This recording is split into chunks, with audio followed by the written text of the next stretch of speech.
Warning: the following show features foul language and crappy opinions said either by professionals or under the supervision of professionals. Accordingly, the Riff Report and the producers must insist that no one attempt to repeat any vocabulary or shoot any malort featured on this show. 30 racks of PBR. That's for you. Amen, brother.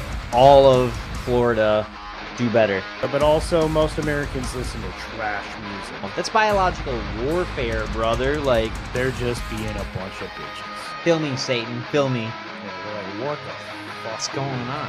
Is he pulling out his dick? Yeah, it does. I was just fucking with you. And then we'll talk about it here, live, on the Riff Report. I'm not here to make friends, man. I'm here to talk music and give out shitty opinions, so there we are. What the fuck were we even talking about?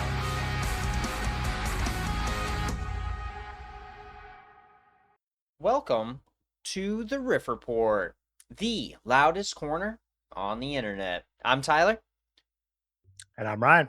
and we're here to talk to you about all things punk, metal, alternative, hardcore, anything loud, anything heavy, dude. We're turning it up to 11. We're ripping the knob off. If I may take that for one of my favorite movies. Let's see. Today, we'll see how it goes. You know, could be long, could be not. If we stick to what we need to, we'll rip this out. If not, and we just do what we normally do and get drunk and just keep talking and keep talking, This buckle could in. take forever. This could take forever. See, we got new tracks by In This Moment, Queens of the Stone Age, BRAT, Bury Tomorrow, and a lot of albums compared to normal. We'll just stay tuned in to see what those albums are. We've got some drama from Frozen Soul, Alex Terrible. What the fuck? Let's see, a guy named Luigi. I think you guys know who I'm talking about. I'm just gonna leave it at that because I thought that was really funny. And Poppy, and more, a couple more. I actually was getting some live texts, but I'm gonna save that for later. I feel like I'm just gonna give it all away. I can't do that. Come on. No. See, we got news from Napalm Death, Ferret Music, Anthrax, more Ozzy. Can't get enough of it. Let's see, Mastodon. Got some news from them. I'm excited about that. And several others. And just a nice, I was going to say a nice slight little kiss of tours, but not really. This is a punch in the arm amount of news, all right?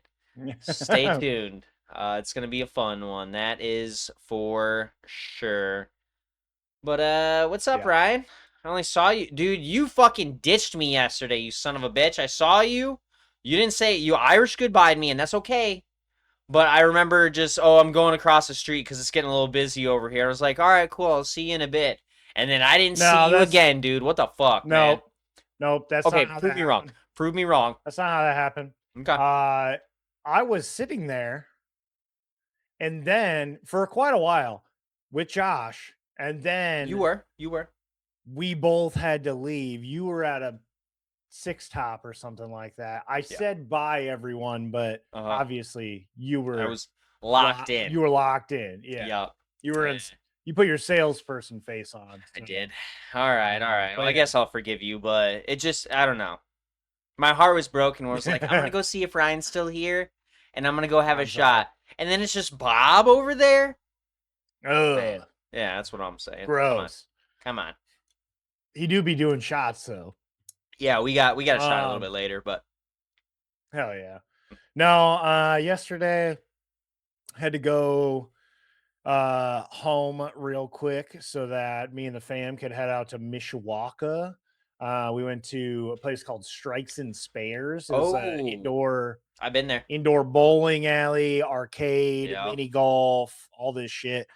So yeah, we had a nice little family fun Nice. evening, and then we capped the night off by hitting up good old Portillo's.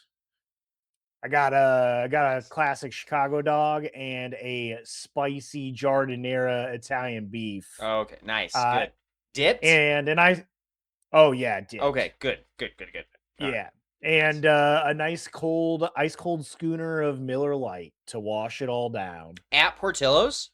They got beer? Yeah. Yeah. You got to go up to a different counter. Right. Yeah, that makes sense. Well, okay, so I haven't been to the one down in Mishawaka in probably since the year it got built down there.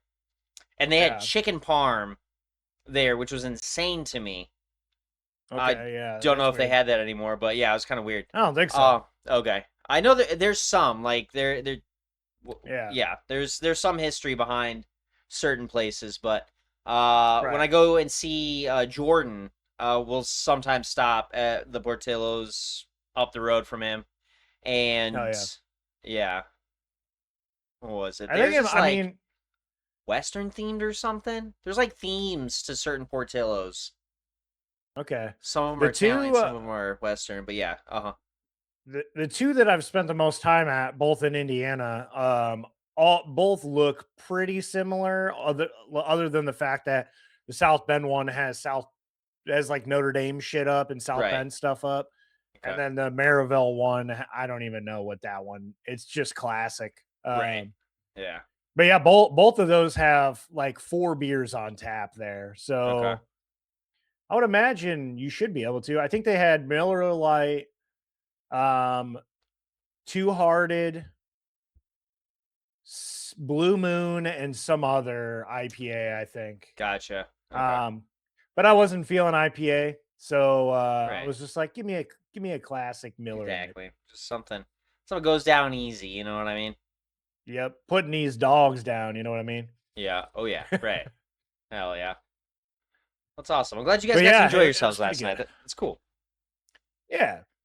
Yeah. And then I spent the day digging a hole for my new pool that will be Mhm. going in. You could call me Clark Griswold without the bonus check because Okay. I'm doing all this shit myself.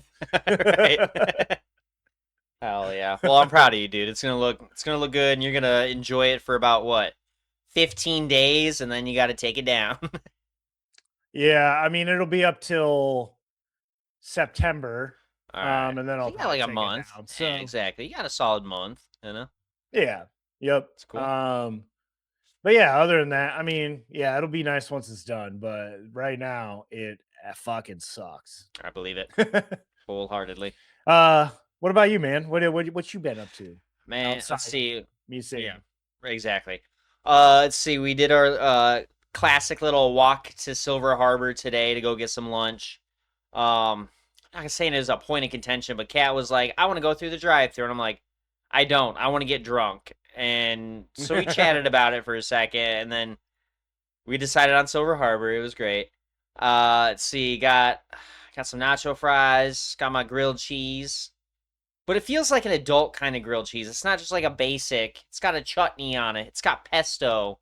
I ate pesto Yeah. today, good sir. All right, I'm changed. proud of I'm you. a changed guy. And I had a whole chat with Kat about it. I was like, you know what? I was like, usually we take the pesto off the sandwich, but not today. I was like, I'm trying to respect chef's Not decisions. today. Right. I was Oh, like, no, there's a James- reason. Hold on. Chef- I was like, there's a Chef reason. Jay's got you in his ear. Nah. Well, no. No, that's not why. But I'm trying to think objectively and look at recipes and realize that, hey, this is on here for a reason. This is supposed to complement another flavor. This is supposed to be here for a reason. So I took a bite and I was like, there's a reason this is here. And I love it. It's so good. And Hell it was yeah. awesome. It was great. Had a couple of beers. Had a down cat shot of tequila, which I wasn't mad about. That was awesome. I've been Yeah, in a twist your food. arm, right? That's what I'm saying. She's like, she literally just set it down in front of me, and I was like, "Is that for me?" She's like, "Yeah, I don't like it." I was like, "I do." So, thanks, I appreciate it. I've been in a food and drink coma all afternoon, trying to stay awake. It's been rough, and here I am drinking some more. I left with a 4-pack of the hef because it's so effing good. It's awesome. So we'll see how it goes, Oh, but I'm here to report the news. So what's Oh yeah, you kind of just got to keep drinking at that point. otherwise you're at gonna this crash. point, that's what I'm saying. Oh yeah. Well, let's get into what is in our headphones this week. Yeah. This week, I think this this track popped in my head because Saturday night when we were working together,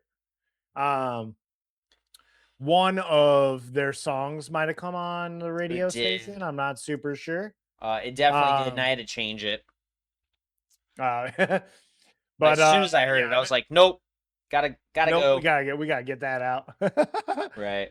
But yeah, I've been listening to a lot of stuff, but we're gonna talk about a lot of the stuff that I've been listening to this weekend in a little bit. Hell So yeah. for now, I'll just leave you with my track of the week, which is 6-liter GTR by the Chats. Say it the off right of way. It's not 6L GTR. No, that's not what I'm saying. I'm saying, come on, put some energy. 6-liter 6-liter GTR. GTR. GTR. All right, there we go. Yeah, I'm a okay. beast. No, I know what you're saying. But yeah, that's off of their 2022 album Get Fucked. And yeah, dude, it's just a bop. It's a punk rock bop. It's classic. It's It quick. is. Right. It's catchy. It's to the point. It's upbeat, and it's just fucking awesome. Right. The song that popped on my playlist because I was playing a Bad Nerves radio was The Yeah. Kids Need Guns, Oh, which yeah. What is it? I'm trying to see what. I guess it's just yeah. I don't really see any like. It's marked explicit, but probably just because they talk about murder, suicide, and the kids need guns. yeah, I don't probably. see any. Yeah. No, I gotta look on that one. I was like, yeah, let's go ahead and just take care of that before anyone else complains about it. Yeah, right. But yeah, I love that song. That 6-liter GTR. This is another Australian band, dude. I think we just need to like requisition the Australian government or like their arts association. Be like, hey, we're always talking about music from Australia. Maybe throw us a bone or something. You know what I mean? Talk about us or something. Yeah. I don't know. Yeah, or give us a couple free tickets to Australia. You know what I mean? Come on. I go hang out down under for a Yeah, second. That's what I'm saying. I What agree. But yeah, you been great song. listening to, man? Let's see. Not a whole lot at home, dude. I don't know. I've been so tired. I think I don't know. Like this week wasn't too bad for me. It wasn't that busy, but maybe the last few weeks before that finally caught up. And I was I've gonna just say, been it's like just compounding. chilling, just right. I've been gaming a little bit more, so I don't really listen to music while I'm gaming, unless I'm on my computer, then I will. But I've been playing on my Switch more. I just got a new Digimon game, so I've been enjoying that. And then I end up getting into like anime shit, like openers and Japanese music and shit. But yeah, kind of correlating to work playlists and stuff. I've had that Joyce Manor playlist going a lot recently. But no, one band from that list though I've been getting into a lot more is Military Gun. I just like how kind of ambient they are. You know what I mean? Like they've got some like punk-ish, some hard like they've got like fast moments and stuff, but They're pretty chill overall. they're pretty chill. Exactly, they are pretty chill. And the song that really spoke out to me was Throw Me Away. I was telling you about whenever this song comes on a playlist, whenever I hear it, I go back to the Joyce Manor show and think about you and Kyle just looking each other in the eye and singing the chorus together, and you're cheersing your beers. And I was like, that's awesome. That's what music's about. Like that's what shows are about. Just getting together with your friends, connecting on something you both like, connecting with hundreds of other people that you've never met, but we can all be one and the same in that moment. You know what I mean? And this, I'll talk about it for years. Like that was one of my absolute favorite shows. And anytime I listen to that playlist, I'm going back to that moment, to those hours that we were there. It was just awesome. And now I'm a Military Gun guy, so ooh. Yeah, dude, it's a good one. Fucking dude, the best part about like Joyce Manor and Military Gun specifically is that you're able to feel and to hear just how many people there are singing along with you. Exactly. Like you don't get that at a metal show because one, it's really loud, right. But two, there's like not a lot of people singing to it because most people can't do that. Exactly, right. We're talking to it, and we're like, yeah, all right, I know these words, but we're not screaming Right. like they are. I've seen a couple people, but it's just a few guys, that spend their whole lives listening to that one band. They're like, all right, I got it down. You know what I mean? Yeah, right. But yeah, those were some of the more I'll say electric shows that I've been to were not metal shows. They were punk, they were pop punk, they were, that kind of like light post hardcore, sort of stuff. Chiodos. The whole time they were playing that All's Well That Ends Well, like 90% of the set was sung by the fans. You know what I mean? Yeah, right. Joyce Manor. Like that's the thing, even despite the music, you can still hear everybody singing along, and it kind of gives you chills, or at least it does for me. Like, it's magical to say the least, and I love that. So, love to explore that more going forward. Yeah, nothing beats live music. Exactly. All right, dude. Well, let's get into some scene and industry news. How about it? I'm here. All right. Well, let's get started with our new release. New release. New release. New release. Hell yeah. That's my favorite part of the episode every week. Same. All right, for starters, we got a track by BRAT. I think the first track from this band that we're covering on the show, because I don't think they've put anything out new in a while. But the track is called Man Slayer, and in parentheses, Hell Hath No Fury. BRAT announced that they will be releasing their new album Manslayer on September 25th through Prosthetic Records.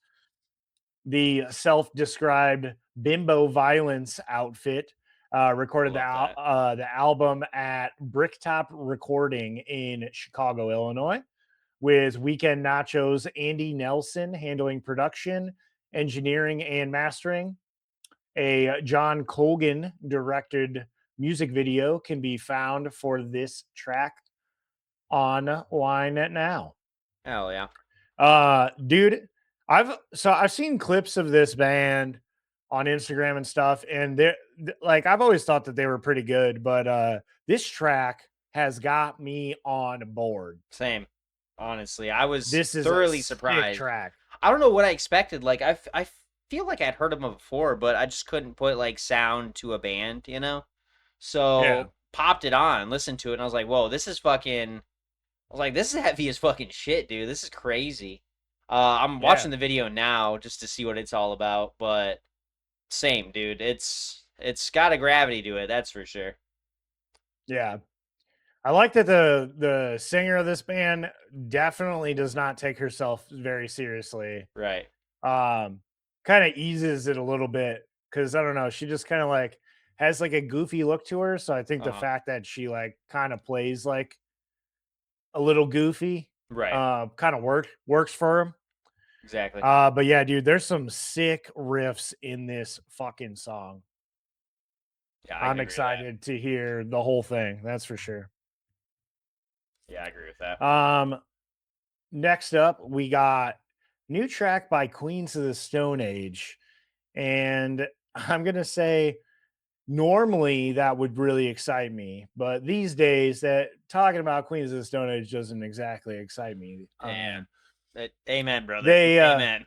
Yeah, with all the Catacombs stuff and all the live stuff that they've been putting out recently, it's just been kind of like, I'm not into it. But yeah, they put out this new single. It's called Easy Street.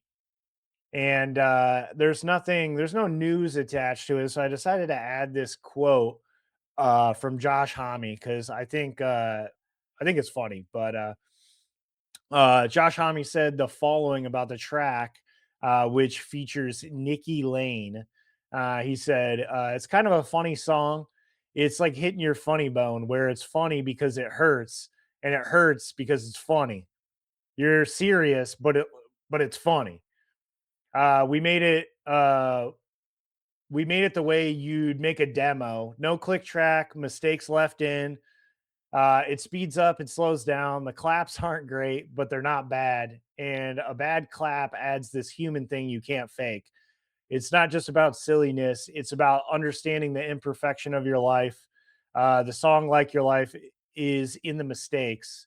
Its imperfections are unbeatable. I like that. Now, I do like that. Once I'm not gonna lie, once I read that, Mm, I started listening to the song in a different light. right. Because my first impression turning it on was like, this is terrible. It's Um, it's a little boring, to be honest. I will tell you that. I don't think it's a bad song. I kind of enjoy it. As boring as it is, I kind of enjoy it. It's a nice little filler song. You know, you've been drinking, you've been chilling. I don't know if that's just because I have drinking on the mind all the time. But you're just hanging out, you know what I mean? You got some friends around. You know, it's just a nice little background music kind of song. And right. I respect it for that. You know, I expect way more out of Queens, Yeah, knowing their past and what they're capable of. But right. this I thought was kind of nice. You know, it's easy listening.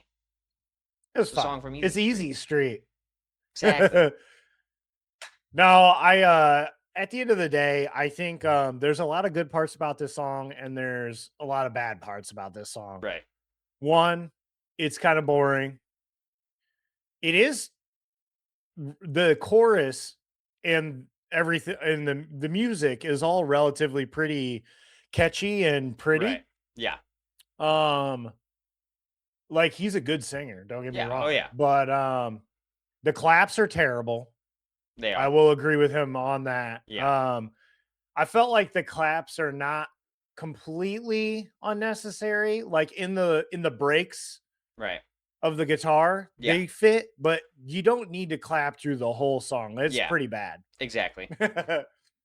Maybe they were a little But drunk too, and they're like, "Let's just fucking do this. Like, we got it. Let's just go." maybe. I when after I read this, I was also kind of thinking, I was like, how funny would it be? It would make so much sense for Josh Homme to like have shipped this off to a couple of his friends before it like officially, Uh-huh. went on there, and people are like, dude, this is kind of ass. Like that clapping is bad. That So sucks.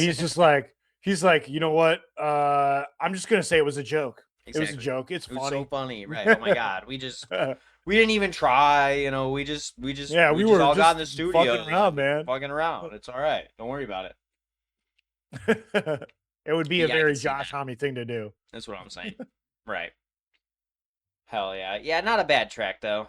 Not great, Nah, but not. I don't know. I don't think it was that not terrible. ass. Exactly. Yeah, It's almost there. It it's skates butt the cheeks. line. Exactly. It's butt It's cheeks, but just not not. ass. Yeah. Nice. Good one.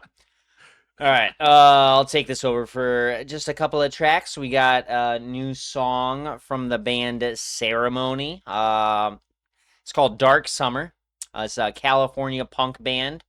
This will be appearing on their seventh album, Tell Me Your Dream, which is due out on August 7th through Relapse. That makes sense. They have chosen once again to work with producer John Reese. And California punk, this is it's chill. You know, it's Yeah. driving a little bit. You know, this is using that word driving. This is we talked about it Perfect on driving music. perfect driving music. You know what I mean? Windows down, elbows out. You know, you're just kind of fucking chilling, sunglasses Yep. on, wind whipping through your hair. Those are the vibes I get from this song. You know what I mean? Yeah. I liked I it. feel like I It's need to chill be. too. I feel You like know? I need to be smoking a cigarette to listen to this song. You know. Exactly. Yeah. A Marlboro 27, if you will. You know Yeah. what I mean? Yeah. Right. Something nice and light, Oh yeah. chill, just like the song. You know what I mean? I'm Yep. surprised I haven't found these guys before, considering I don't know that I feel like they just kind of fit into like that Waves, you know, kind Yeah. of Bad Nerves ish. Like Waves is a little more chill but fast. Bad Nerves, they get kind of fat. You know what I mean? This it's just it's nice. It's a nice song to once again some easy Yeah. listening. They got some like Joy Division guitars kind of going on, you know, and a little bit of the Yep. break. I was gonna say it's very, very 80s Right. style. Right. Yeah. I like They it. even I'm pretty sure there's even a Cure riff in here towards the end. Okay. Hell yeah. But yeah, these guys, I mean, I'm not surprised that they may not have crossed your path because they Okay. haven't really put out anything recently. Yeah. It's been a while. Last album looks But like it was 2019. So yep. And dude, you should go check out their song "Into the Wayside" Part 1/Sick. Once okay. once it gets into sick, Uh-huh. it's a pretty killer song. Definitely more upbeat and punk, hardcore than what this is. But yeah, it's about 2 minutes in. Yeah. They're a lot harder. Definitely. They got like a Sex Pistols kind of sound. Yeah. The vocals, yeah. But yeah, Okay. either Yeah. both versions of the band, I dig it. Right. Hell yeah. Nice. Yeah, I'm gonna definitely pop these guys on subscribed. All right. Yep. Checking them out a little bit more. Alrighty. Next up, I've got the song SX 6 Sex. Who Could be. knows? Could be. By Barry Tomorrow. This is the first release through the British metalcore outfit's newly launched independent imprint, Death Records, stylized with a cross, which they had announced last week. We have a music video directed by Ben. Is that Thornley? Yeah, that is Thornley. It's always hard to get that R and I think it's an M. Right. You know what I mean? Yeah, right. We got this new track by Barry Tomorrow. Can't say I immediately recognize these guys either. Yeah, I recognize the band name for sure. Right. I've definitely heard of them, but I've never really listened to them too much. And I didn't go back and listen to any of their previous stuff, so I don't really know what they normally sound like. Right. But this track is dope. Yeah, it is. Now I'm looking at this album Runes, and I recognize this album art specifically. I don't remember what song it would have been that played, but I remember at least catching Okay. and saying this band's pretty fucking good. Is it Shadow a Creator? Might be this song. Yeah, it's classic metalcore. Yeah, I'm starting to recognize this a little bit. Yeah, Shadow a Creator on that album Runes. But back to the one that we Nice. were talking about today. Pull up my playlist again. Good, great metalcore. You know, some heavy riffs. Yeah. You know, some clean vocals interspersed with some kind of unique growls. I enjoy the dirty vocals, if Yeah, you will, on this song. I agree. From this band specifically, they're pretty good. Yeah. Yeah, I like the semi like industrial kind of feel it's got. Right. Like that beat. Yeah. It's like a mix between like industrial and new metal Hmm. during like the verses. Right. But it fucking bangs, dude. It definitely does. To pop these guys on the list, Breakdown. too. Breakdown about around like 3 minutes or whatever. Pretty good. And I like that they closed the song out with that like industrial dance beat.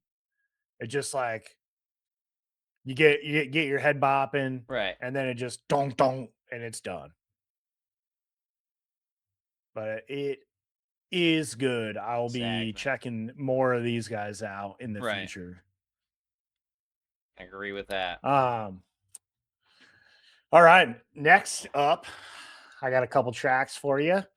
First one we got is Crawl by In This Moment. In This Moment have announced a new album titled Which will be released on August 28th via Better Noise Music.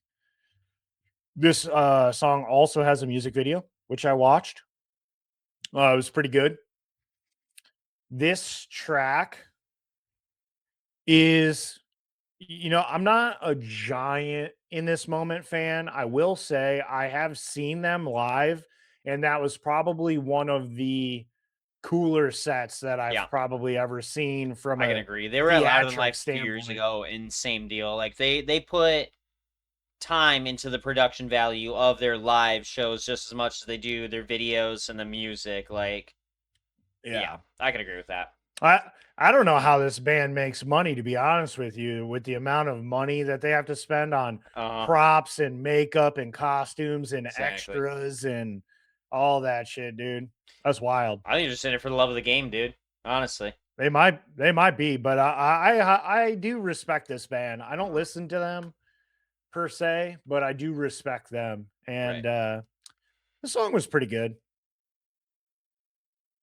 Solid. I like her vocals. She's a really good singer. Right. Yeah, and this one's got, it's kind of the same as we were just talking about with Barry Tomorrow's song. Kind of industrial, a little heavy, just it's a good song, Brings a couple different genres together to make a pretty decent track, Maria Brink. It's not too bad on the eyes, you know what I mean? If I may be a total guy about it. No, I enjoy totally watching agree her with sing you. too, so. Yeah. I was definitely during their set at Chicago Open Air when I saw them. I was locked in. Exactly. Hell yeah. But yeah, I'm excited to hear hopefully some more heavy, energetic songs coming up from these guys. Right. This one's good, but I could use a little more. Right. That's fair. But next up, I got quite possibly my favorite track that came out this week. Okay. And that is Who I Am by AXTY. These guys are Brazilian new metalcore outfit, and they are getting ready to put out a new album titled The Pain Made Me Who I Am, which is due out August 21st via Napalm Records. This track, we've covered these guys before with one of their singles. I think it was Nothing But Pain. I think it was Nothing But Pain. That. Yeah. I do. We've talked about it before. I like this artwork a lot. Right. It's got that knocked loose kind of vibe. Right. But the art's good, the music's good. This guy's a pretty good singer. Yeah. And it doesn't really, the like metalcore choruses and singy parts don't put me off at all. Right. Yeah. And then I did see a little note from the band. They said they went straight caveman on the final breakdown of this song. And I agree. He pulls in his inner Will Ramos and just spits out some disgusting sounds. I love the which I'm here for. The 40-year-old virgin, I think is where they pulled that from. Oh God, no, please, no. It was The Office. Oh, so okay. this song actually has a music video to it, and they're all playing in an office dressed as people from The Office. Nice. Okay. Hell yeah. It's a pretty funny music video. Right. World's best band. Yeah. Nice. That's crazy. They only got 3 of them in the band too. To make this kind of sound, just the 3 guys. That's wild. That's crazy. Yeah. That's wild. Right. I wonder, they're really a 3-piece? No, they're a 5-piece. Oh, are they? Okay, because any pictures I see is just the three guys, the guitarist, the drummer, and the vocalist. Oh, wait, maybe they probably got like some touring or some studio guys or something. So on Google, if you look, there are pictures of them with 4 members and 3 members. Lots of pictures of both. Right. So they could be a 3-piece now, which is wild, like you said. Yeah, right now on Napalm Records artist page for them, it's just Felipe on vocals, Gabriel on drums, and Jonathas on guitar. It's just the three guys. So they probably dropped the other Oh yeah, two that were yeah. attached. Somehow, sometime. Right. Hey, whatever. It's working now. That's what I'm saying. I'm not complaining. Nope. It's awesome. Yeah, this one's fucking solid. And yeah, it especially during that breakdown, I can hear the fucking the Will Ramos inspired fucking Yep. vocals that he's got. Yep. Alright. Hawking up some phlegm. Exactly. Oh, yeah. Well, that was really good. Oh my god. Maybe maybe I got a future. I don't. Yeah. Let's see. I'm gonna move us along. Let's see. We got a track called Bolt Cutter by the band Evergreen Terrace. Let's see. This is a veteran North Florida metalcore outfit. They recorded this in Jacksonville with Paul Lipinski. While former A Day to Remember's Tom Denny provided the mixing and mastering. I don't know. This is it's a kind of heavy song, but kind of like what we were talking about with Queens of the Stone Age. It's a little boring. Like it doesn't Yeah. scream like it just doesn't scream anything extraordinary, you know what I mean? There's some slower riffs in here. You know, there's some decent enough vocals. You know, it hits all the check marks, but when you get to the box that says other and like why do you like this, I have nothing to type or write in.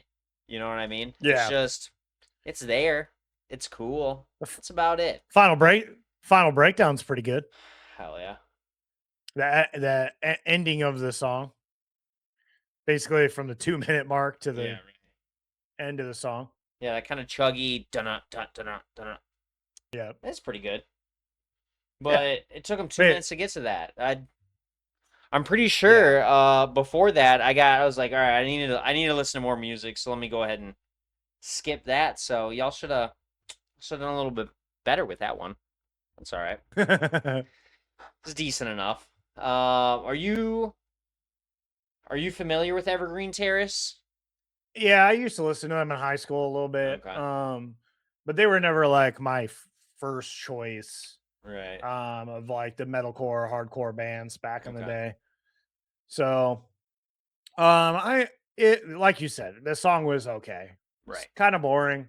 Yeah. They definitely have better music. Okay. That's for sure. Hell yeah. I'll have to go through and explore because I like their presentation on a lot of their albums, like the album art, stuff like that. Mhm. It's pretty cool. But maybe they focus a little too hard on that.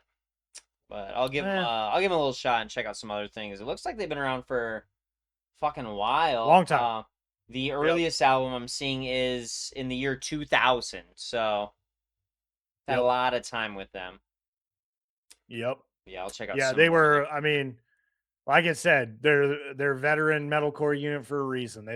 Exactly. They were pretty heavy hitting back in the day when Norma Jean was first getting started and Chariot and all that shit. Okay. Hell yeah. Oh yeah, it's exact. I see.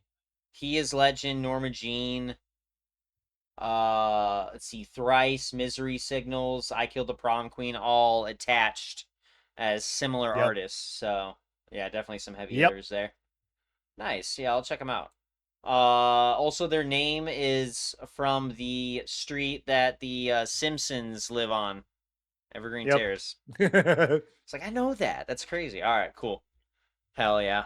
All right. Next up, we've got a song from a progressive death metal group, Entheos. That track is called Golden Crown. They have announced their new studio album, Empty on the Inside, will be arriving in October on the 23rd via Metal Blade Records. This one's pretty good. We got another chick vocalist here. It's pretty good. You know, got some bops to it, some decent riffs. A little bit. Yeah. It's pretty all right. I'm gonna tell you, this did not hit expectations for me. Gotcha. I've listened to these guys for a while because they've got ties to Animosity, Animals as Leaders, and the Faceless, Okay. and they definitely are a lot more heavy, technical, and fast than Right. what they're showing right here. Yeah. So this kind of like let me down a little bit. It was a little too slow and ballady. Yeah. I see your point on that one. Yeah. It's like I I said, it mean, hits the check marks, but doesn't excite yeah, as much. So right. let's see. We've got production on this by Mark Lewis, who's worked with Fallujah and Black Yep. Dahlia, mastered by Justin Sturts. The artwork was created by Zach Schiffer, who's worked with Nine Inch Nails and Behemoth. So once again, like a Ah, lot of good, let's see, input. like input and everything, but the band itself, damn, I could do a little bit more, you know? Yeah, well, maybe we'll see better Yeah, on the rest of the album when it comes. exactly. We got Empty I on the inside and Golden Crown so far. We've got these two tracks, so Yeah, that's what it let's looks like. see. I'm gonna give a little listen to Empty on the Inside real quick, see if I can scrub through this. Right. Um, okay. It takes a while to get into, Yeah. but once it gets going, it's pretty good. Right. Definitely better. Yeah, definitely better than before. Or that better than this track Exactly. that we're Yeah, I talking got about to today. about that 2 minute mark. Seemed like it really And picked it up picks around up. then. Right. Yep. Yeah. Yeah, it Yep. kind of builds up about 130, close to the 2 minute, and then just fucking nails you with some heaviness. So it's Yep. cool. It's not bad. I'm not trying to discredit the song at all. Like it's not terrible. Yeah. But yeah, I just want to see the rest of the album before I completely judge this band and say I don't like them. You know, I do. I'm kind of liking them now. You know, so we'll Yeah. see. We'll see what's going on. You know, Yeah. I mean, I definitely like this band. I just don't dig this song 100%. right? Hell yeah. Let's see. Next up, we got our first track back from these guys featuring their new vocalist, and that is Chicago's new beatdown outfit, Demsfightinwords. Demsfightinwords, Tyler. And they're busting out a track called Show No Pity, dude. Show No Whoa. Pity. Hell yeah. This shit, it's got additions of Hostages and Chewing Glass vocalist Tyler Hale. Also featured on the track is an appearance from Inland Empire's Knuckles Sandwich. Hell yeah. Love that. Which, dude, all of those things are so tough, and Right. that describes what this song is about. Exactly. This is tough Yeah. as fuck. Right. This is like the beat down hardcore that I grew up like going to see at Yeah. Lake Station Eagles Club, and Right. big smelly guys were just crowd killing. Yeah. And yeah, this is tough as shit. I am probably too old to be caught at this show out in a local neighborhood in Chicago. Right. Yeah. That's But pretty it good. is tough as fuck. I like Right. it. I'll try and catch these guys. I don't know if, like I just said, might be a little too old for fucking a set like this. You know, crowd killing kids, but it'd be cool just to be one of the old guys in the back. You know what I mean? Remembering the past, remembering what started it all. You know? Yeah, could be. Right. Maybe I just have to go this hard to actually come out of pit retirement. Pit retirement. Right. Hell yeah. Yeah. I got to show my roots, you know. Exactly. Every once in a while I get all confident at a show and I'm like, I got to show these kids Exactly. what I used to Right. be able to do. Exactly. Show them what they should be doing. Cause look at them. Yeah. A push pit at a Demsfightinwords show? Nah, bro. We're trying to see some Nah. blood. Yep. Right. Hell yeah. I'll give him the best 45 seconds of moshing they've ever seen, and then I'll go keel over in the corner Exactly. and try and catch my breath. Right. Right. Hell yeah. Yeah, you took the words right out of my mouth. This is a tough ass fucking song, and that's about it. No other words need to be used to describe it. It's awesome. It's definitely some local hood beat down hardcore. Right. Let's see. No, not the last track, but the last track that I have for you tonight is called My Dearly Departed by a band called Long Goodbye. They've released a new music video for the track. The track appears on the British metallic hardcore outfit's forthcoming EP titled A Whispered Promise of Failure. We're expecting that release on July 29th via Papercut Recordings. The video was directed by Murray Deeves. This track is, you know what this sounds like to me? It sounds like I Killed the Prom Queen. Little bit, yeah. I was getting some like early 2000s like metalcore, post-hardcore. It's like Yeah. Haste the Day meets I Killed the Prom Queen. Exactly. Yeah, Meets it's really It nostalgic Dies sounding. Today. It's mixed that way Yep. too. It's super quiet. Yep. And it just sounds like this is Little a single fuzzy. thing. Exactly. That they were like, okay, this is our first fucking track. We need to send this to fucking Tooth and Nail, Solid State, fucking Relapse, Fueled by Ramen, one of those. We need somebody to sign us. So let's get it out there. And yeah, that's exactly what it sounds like. Yeah, I think though I do think that this band has been around for a second. I trying am to look- only seeing one album released last year, To Reconcile with Okay. Death for the Sake of a Beautiful Ending. It's so fucking long. But I guess that makes sense. that makes a lot of sense, to be honest with you. Right. Okay. Yeah, maybe that is all I got. Well, okay, so I'm seeing if this is them.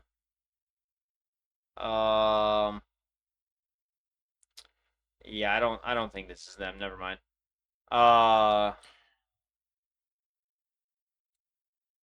No. Dude, this breakdown towards the end of the song is so mid 2000s, Right. dude. It's like dun dun dun dun dun dun dun dun. Exactly. I'm That's the- seeing another band called The Long Goodbye, whose members include Michael Cera, Oh yeah. yeah, Clark Duke, and this Christian Buenaventura. But that's I not forgot these that guys. I forgot that he had a band, but Uh-huh. if you've never listened to Michael Cera's music, it's pretty good. Oh, is it? Hell yeah. Yeah, he does some weird fucking indie like mess around kind of like Right. music, but it's pretty good. I mean, it's what you would expect from a Michael Cera movie soundtrack is what he All right. kind of makes. Little It might as well acousticy, be little, like, It's like a maybe Wes some- Anderson movie. gotcha. Okay. Heard. Yeah. Yeah, it's looking like this band has only been around since about 2024 with their EP. I used to dream Yep, of I saw drowning. that. Yeah. Hell Yep. yeah. Sick. Well, I'm gonna have to go back and check out some of that old stuff, but this track is good. I like it. Right. It's very nostalgic. Yeah. But they did it right. Hell yeah. They took Nice. a page out of a lot of people's books, but they did it right. Nice. I agree with that. Let's see. Next up, let's take over for a track and an EP, and then we're gonna bounce back and forth on some albums. Buckle in, folks. Right now I'm gonna talk about this track, "Shapes of Midnight" by Uncle Acid and the Deadbeats. Huge favorite of mine. Love those guys. We've got their 7th studio album, "Shapes of Midnight," being released on September 18th through their own label, Killer Candy Records. This track very much excited me because their last album was a concept album, Nell Ora Blue, which was Yeah. like based on some thriller movie or something that came out. I didn't listen to a lot of it, I almost went and saw them perform it, but I didn't, and I'm kind of happy that that wasn't my introduction to live Uncle Acid.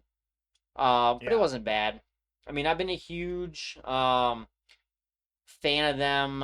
I'm not gonna say since, but Bloodlust is my all-time favorite album by them. Yep. You know, Cut You Yep. Down and everything.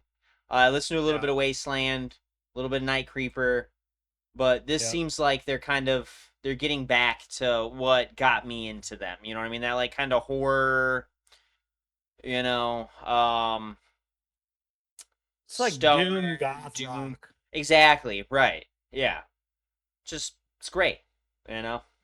And this brought me Yeah, back. So I saw them in 2015 during the Night Creeper tours, right. basically. Okay. And they were really good. Hell yeah. This one definitely excited me. When I turned it on, I was like, they're back. Exactly. Yes. Right. Yeah, right. Yeah.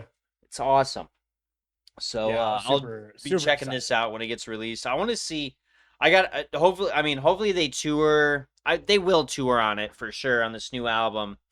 I just need it to be at an appropriate time in my life where I have money to go to their show, and it's not in the middle of winter time. You know what I mean? That's my only fear with having this late record release is that they do like a winter tour or something. Right. And it's like December or January, and the one day I get to go to either Detroit when they're probably at the Masonic or somewhere in Chicago, there's like 10 inches of snow on the ground and I can't make it. You know what I mean?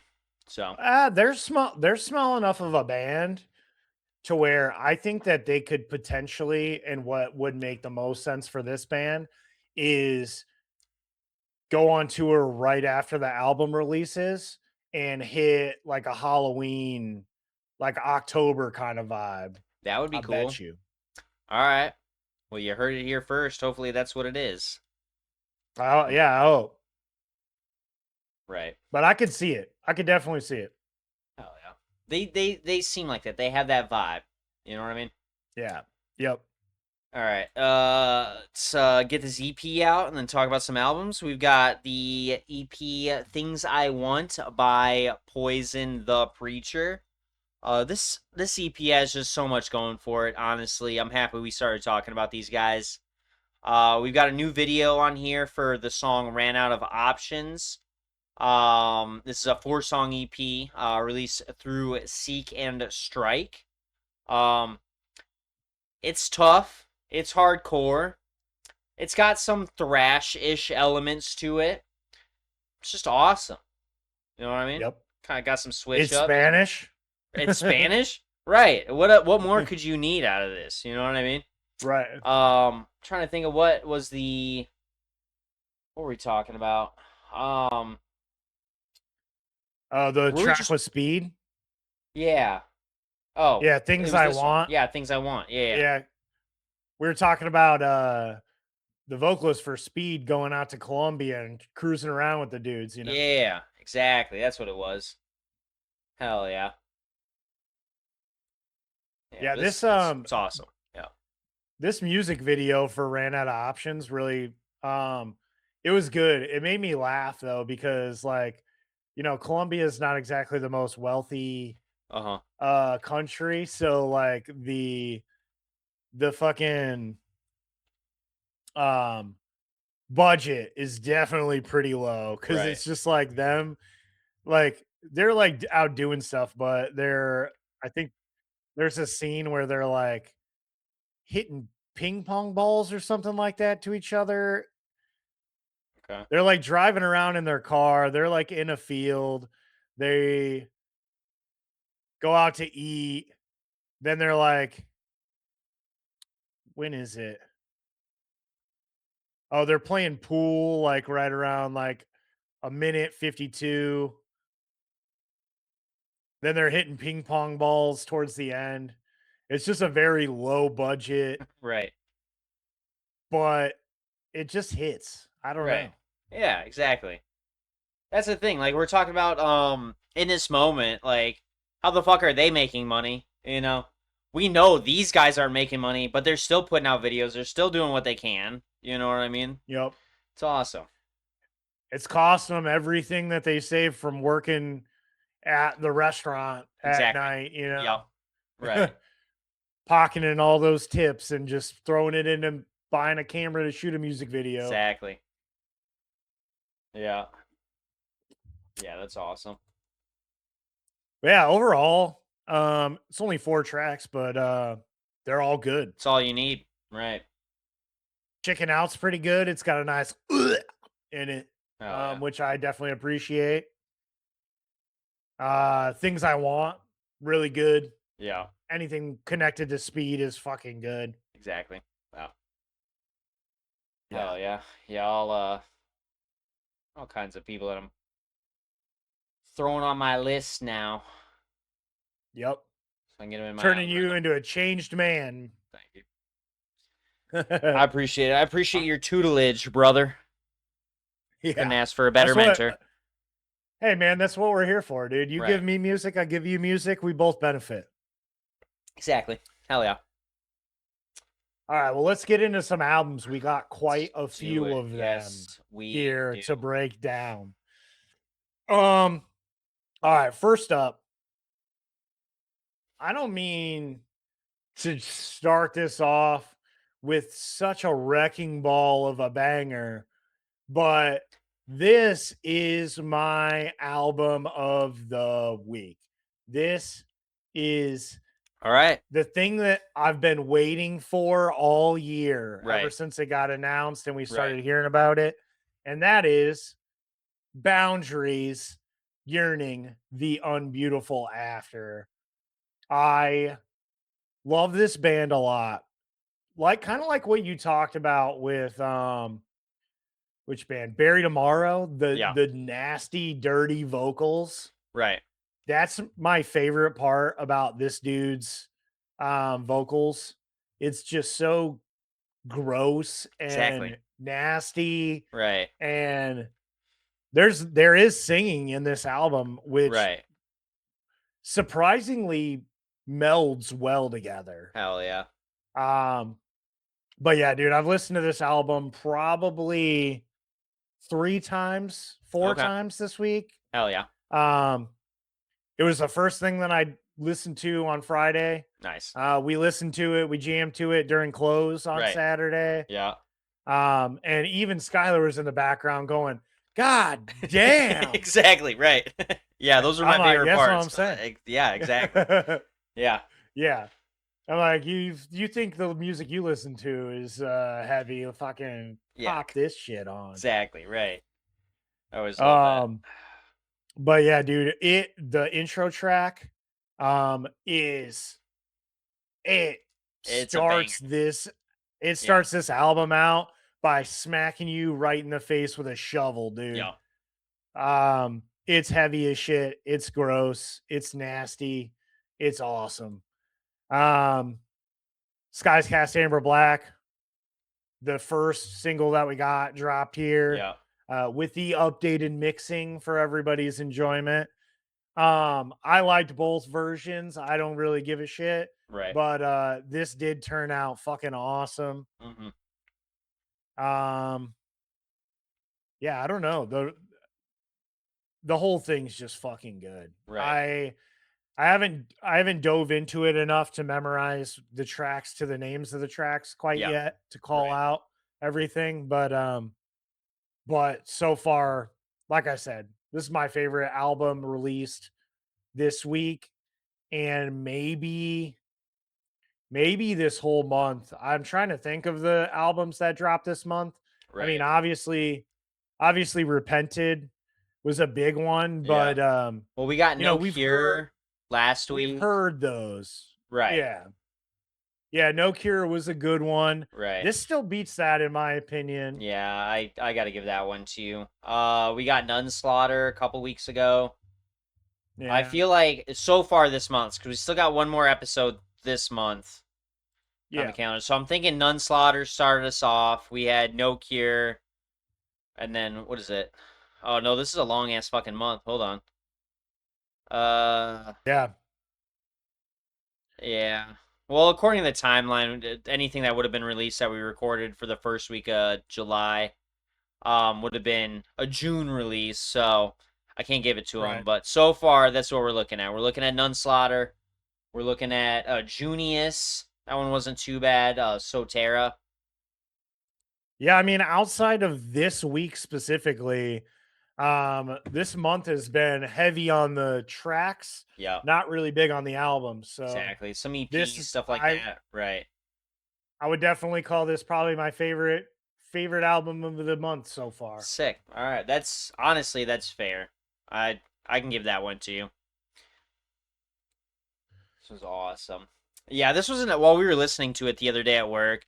This was an album. I get kind of picky when I'm listening to albums. Like I used to be somebody who could start and finish like an album. Like I wouldn't change anything. I would want to listen, but I don't know if it's just like my ADHD brain now. Like I'm just constantly like, okay, I just want to listen to the songs that I like, So I'll pick through, make a playlist on a song from an album, but not really listen to albums all the way through.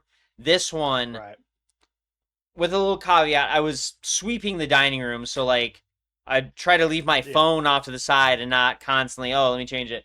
This was an album that I was happy to listen to from start to finish. There wasn't a single song where I'm like, this isn't good, next track. Just every song on this album was fucking dope. So yeah, I'll have to listen to it a little bit more so I can get, some songs to names and all that, but I don't care, man. It's fucking great. So It is. and this is a band that we're gonna be seeing later on this year, so very very exciting. Yeah. I'll get to see them play those tracks. Alrighty, next album I've got to let y'all know about is the album A Stranger to You by Loathe. Didn't get a chance to listen to the whole thing. But I will tell you, it starts off a little bit slower. They got like a little piano, not necessarily interlude because that's more in the middle, but just like a slow start to it. Yeah, I'm trying to think of what we had as singles. Revenant. I remember that one. Yep. Fangs. Yeah, that was a big one. I really enjoyed Fangs. I remember that. Gifted Every Strength came out last year, but that album is heavy as fuck. I love that song. That or song, hell yeah. not album. Right. Song. Yeah. Right. All right, let me check that this this track with Static Dress, Block of Flats. Okay. It's a fucking pretty solid banger. Hell yeah. But yeah, I'm not gonna lie, when I pulled up the new releases on Friday, this one stood out and excited me. I was like, "Oh fuck yeah, I gotta listen to the new Right. Loathe." Yeah. And then I was like, I'm gonna listen to Boundaries first, Right. and then I'll go back to Loathe. Uh-huh. And then I ended up, I don't know, I just was in a mood to where I was checking out some of the other Gotcha. albums, Okay. and I didn't really give this one a lot of time. Gotcha. I should have, but I haven't yet. I do have high hopes because I like this band a lot, and Right. this has been anticipated. But Yeah, you but want a yeah, I grimy don't know. fucking band. The more songs that I keep like scrubbing through, the more I Yep. find that like it's a rough, tough, Yeah. just fucking heavy ass fucking album with a lot going for it so far. And I've only listened to about 3 songs on here. So if they kept that Yeah. up for the rest of the album, that's awesome and I'm excited to hear the rest of it. So Yeah, when you put on songs like Gemini from the start, that's what I'm listening to right now. And holy shit, dude. Whoa. they're like they do this thing where they like intentionally clip out the tracks. Like Right. it is the sound is being forced into your speakers at Exactly. such a loud rate to Yeah. just like get that like full gritty fuzzy Right. just like Yeah. it's awesome. It's fucking crazy. Yeah, I'm gonna be listening to this a little bit later. and loving it. Probably that's what I'm looking forward Yeah. to. Yep. It's fucking awesome. Hell yeah! Yeah. All right, All I right. know Next you've been waiting to up. talk about this one. Oh yeah, I've been so excited to talk about Oh this my one. God. Hell yeah! We got the heavily anticipated album by Motionless in White. Decades came out this week. And you know what I noticed about this band? I thought that they were a lot more active than they are. They've got quite a bit of like decent gaps between their albums, starting in like, I mean, 20, they were pretty heavily busy starting in 2010 with Yeah, Creatures. They went into Infamous in 2012. yeah, Then they went into Reincarnate in 2014. Then they started taking a little bit longer. Graveyard Shift in 2017, Disguise 2019, and then 2022. And then we haven't had anything from them since then. Just a lot of singles and features from Chris Motionless. right. They've been out on the road. Maybe they've just been busy doing all that shit. Yeah, But yeah, we finally got Decades out, and you know, my overall opinion on it is there are some solid tracks, and I generally don't enjoy Motionless in White's earlier stuff. Pretty much anything before that 22 album. I think really they've been getting better as a band, in my opinion. Like they've just been dialing it in a little bit. crazy take, dude. I don't know. Infamous was great. I liked Now, parts of Reincarnate. Creatures is my all time. That was the best start. I love Creatures. I'm gonna say I haven't really given everything that much of a Okay. fair listen. Right. I didn't enjoy Creatures. I think it's because of the production value of it. Right. It just kind of felt underdone. I Right. could see how if this had like a revamp like Bring Me the Horizon just did, like how Right. maybe that could turn into some good stuff. But overall, I just don't really enjoy this band. Um it's this album is radio rock at its finest. Yeah. it's it belongs on a hard rock radio station, and there's some good stuff, but mostly it's just very mediocre. Yeah. I will say I did kind of enjoy the title track, Decades. The fact that they made Yeah. that their first track, I feel like was a choice. And it Yep. was to hook you in and be like, okay, maybe the rest of the album's like this, and it's not, you know? Yeah. I still don't like was it Rest in Peace? Yep. The next few tracks, Login, Crash Out, Rest in Peace, Fight Like Hell, Playing God. All that I've ever known in a different way kind of piques my interest because it had that kind of electronic sort of feel, you know? Yeah. The build of this song Uh-huh. is kind of reminds me of like Del Wears Prada. I'm not gonna lie. Little Like bit, the yeah. build of it. Right. It so that I think that's probably why you're into it. Probably. To be honest. It's got those notes for sure. I didn't realize they have the and I think we talked about this, but they got that Corey Hart, I think is who it is. Is that his name? I don't remember. The Sunglasses at Night cover.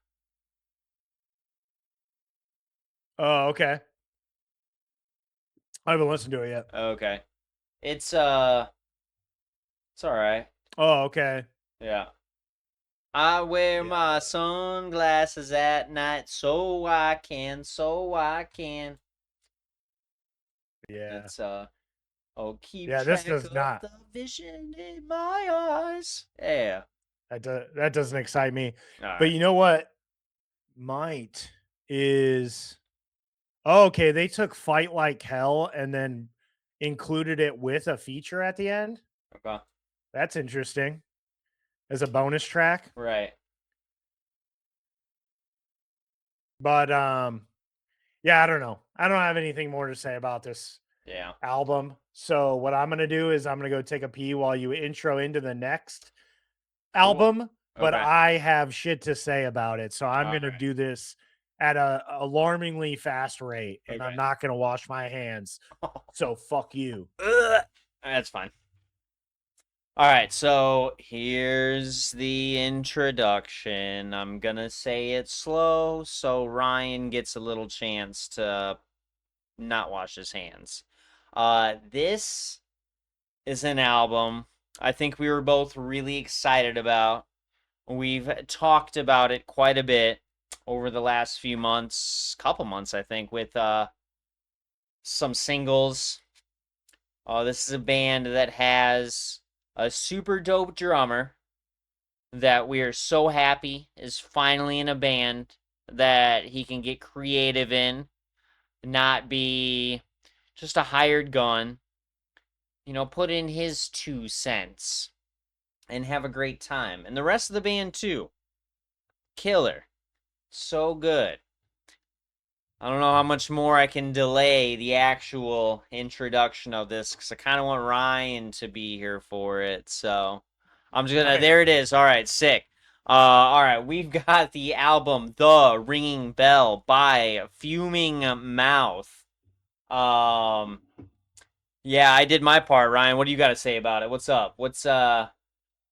You kind of did your part. You didn't really say what Well, yeah. you All thought right. of the album. I think it's good. Uh, I enjoy it. This was a little. I'm not gonna say later on the list, but I feel like once I got to, once I got to Boundaries, that's about when I kind of nodded off for a second and did my food coma nap. So I think I missed this one. I'm Okay. listening to it fully, so I apologize. But I did catch the singles, and I loved all the singles so far. Pretty good. All right. Yeah, what I think that this album fucking kicks ass. Hell yeah. All Um, right. Yeah, I I was could have said jamming out that. to I it. agree. Yeah. Fuck. I no, I was driving to work the other day and had my fucking windows down, cruising, Yeah. going 60 miles an hour down the back roads, Yeah. fucking blaring this. Right. And Nice. yeah, dude, this shit's really good. It kind of gives me Nails vibes a little bit. Okay. It's That's fair. it's like loud, and it's got this like old school hardcore, like it's missing the like blasty like grindcore that Nails Right. is known for, but it has that sound. The vocalist sounds very similar to him, Yeah. and their guitar tone sounds very similar. Yeah. But dude, overall, Jay has done quite a nice job with this Right. album. Yeah. I like it a lot. I'll definitely be listening to this probably for the rest of the year on a regular rotation. Hell yeah. Yeah, I agree with you on that one. It was pretty good. Now, like I said, I pretty much just got correlating thoughts with their singles. We had A Blaze of Nihilism. Let's see, The Ringing Bell. What? Respect Mortality? Oh, let me get back to their artist page. No, Cheat Death, Finally Fearless. Yep. Okay. Yeah, we had those three. Blaze of Nihilism, Cheat Death, and Finally Fearless. Yep. And all great tracks. Yeah. I just need to go through and listen to them. I'll probably say that Nihilism was my favorite out of the singles so far. Okay. But I was just listening to Hidden in the Moor, which has got like that, I don't know, like it's a good middle of the album song. It picks itself up like a minute in, but like that riff in the Yeah. beginning, that na na na na na na, dude, that's a timeless riff if I've ever heard it. That's fucking awesome. I love that. And It's it just heavy keeps playing and through evil. the song. Exactly. Right. I'm happy so far with this, so I'll give it a chance. I'll listen to the whole thing, probably on my way to work, or maybe tomorrow Oh while I'm yeah. editing or something. We'll see. But yeah, it's pretty fucking good. Yeah. Oh yeah. Well, next up, we got a new album by Protest the Hero. The album is called Within, and it is it's a little bit smaller. It's only 8 tracks, so not a ton going on here, but with Protest the Hero, we got some longer songs closer to the 5-minute marks. Um but my overall thoughts were I put it on, and the opening song Mouthpiece um grasped my attention. I was like, okay, this is classic Protest the Right. Hero, but it's Yeah. fucking it's dialed in. It's good. Um it's got some prog metally deedles and doodles and Right. Yeah. whatnot. Beatles and Like right. like you fucking expect. Exactly. But after that, this album kind of sucks. Oh, really? Dang. Yeah. After the opening track, it kind of goes downhill in my opinion. Um it's just really it's just really over the top boring in my opinion. Okay. Like it's just Like, very it's not expected. boring like before. What track were we? No. What was it?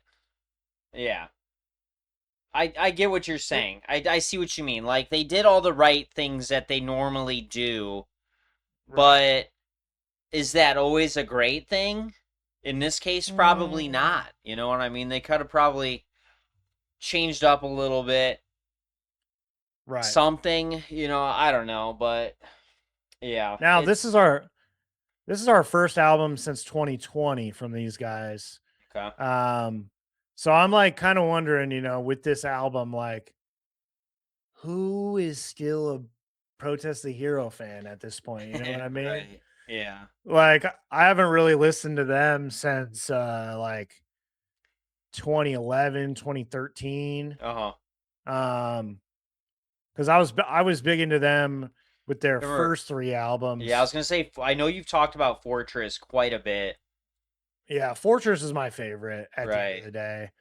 Um, but yeah, then after that, it just kind of got like this, Right. it's just the same progressive metal stuff with operatic vocals that just like kind of all sounds the same and is just Right. not very interesting. I'll tell you, I was scrubbing through Fishhook a little bit, and I could go like 45 seconds to a minute ahead in the song, and it would almost be like an exact note for note transition. There was no change to the song from that Yeah. skip. Like, it would be a note, I'd skip ahead, and then it would just perfectly just connect to what I just skipped over. And I was like, that's Damn. insane that you guys could do that. Like, whoa. Yeah. I was a little impressed, but also like, y'all could probably change some shit up a little bit. You know what I mean? Right. So, yeah. No, I mean the one thing I I don't get think that I hate to sound like a fuckboy and be like, oh, breakdowns are fucking cool, but like I at least appreciated their music more during Fortress because you would get those random like heavy parts with deep growls that like, dude, his deep ass growls are so awesome. Like on the track Sequoia Throne, dude, right. so good. Right. But now, maybe he's just old, doesn't want to scream anymore or what, but like it's just kind of boring. Right. Come on, guys. Change it up Yeah. or get the fuck out of here, all right? Yeah. ABR. Right. Oh, shit. Oh, Calling them whoops, out. sorry. Whoa. Did I say that out loud? Funny enough, I've got that album, that ABR record in the mail pretty soon. It's gonna get shipped out. So I don't know. Hell The yeah. more I listen to Seasons of Surrender, the more it kind of grows on me. But it's unfortunate that that's the way it has to be. Yeah. It should be. I guess I'm not trying to sound like a fuckboy, but I feel like albums should be something that you should just like. You know what I mean? It shouldn't have to take you 5, 6, 7 to 10 or more listens. Thank you.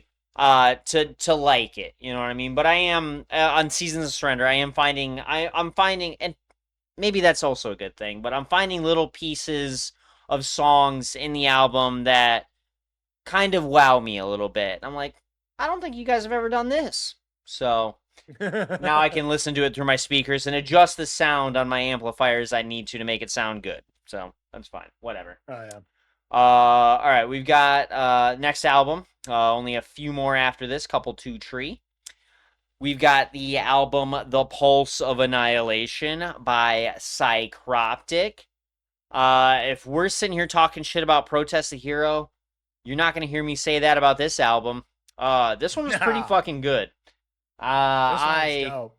very much enjoy this. Another shorter album.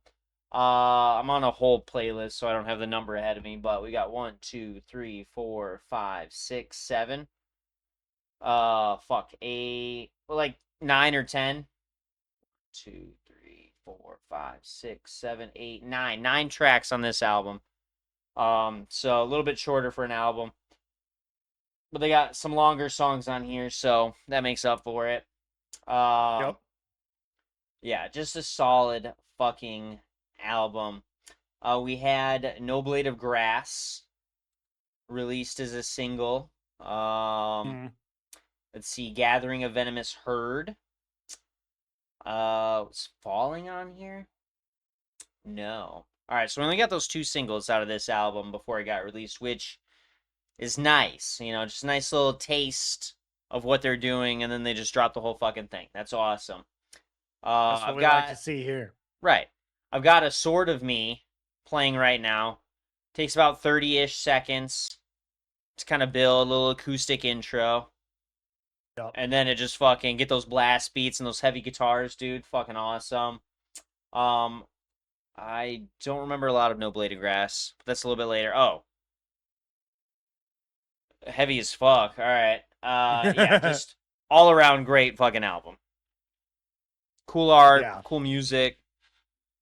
Nice little diversity Oh, on yeah. this one. As a drummer, Oh, I find myself when I'm listening to music, I'll sit there and air drum with right. it. Yeah. And a lot of times when I listen to new music, I can kind of predict what's going to happen a little bit. Yeah. And this one, the best thing is that both of my feet were constantly doing Right. this the whole entire time, which Exactly. I love. Hell yeah. Yeah. Um, I love it. I love this whole album. But yeah, I'm listening to No Time for the Week, Mhm. and dude, this track fucking rips. Hell yeah. Yeah, I need to sit down and give this one a couple 2 Tree 5 more listens to really get into it. But from what I've listened to so far, this album is fucking sick, and I'm Right. super excited to have it. I Oh, yeah. think our boy Ben might be into this a little bit. I think if so we too. send it his way. Next time we see him, we got to talk to him about it. If he hasn't listened to it already, he seems like he's pretty good about keeping up on stuff.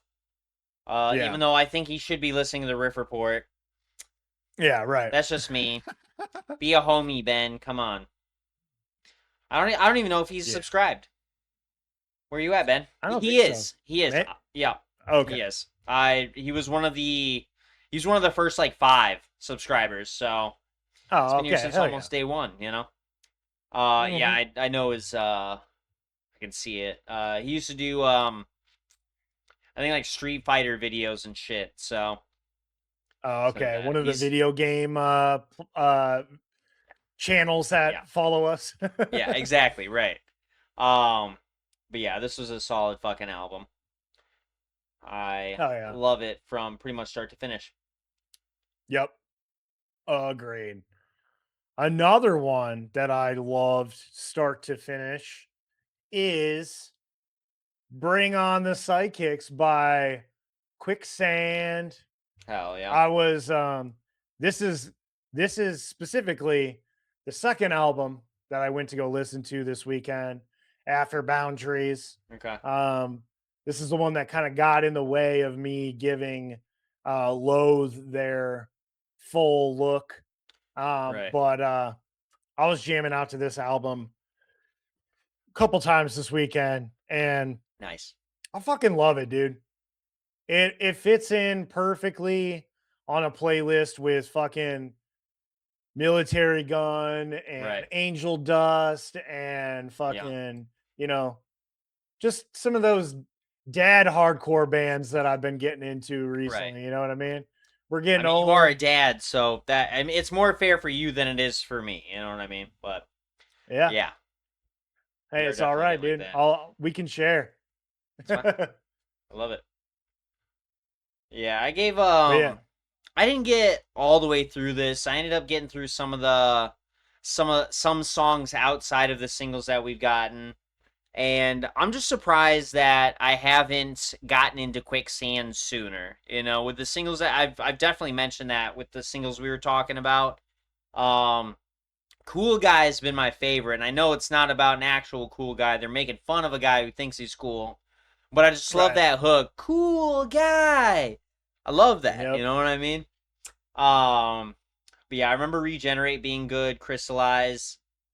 This Yep. is an album that every day I'm like, all right, let me pop on some music and do something. I was like, all right, I want to listen to Quicksand, but then I get too distracted. I'm like, fuck, the album's over. Like, I want to And I find didn't the even songs that listen I to it. like. Fuck, man, you know. Yeah, So right.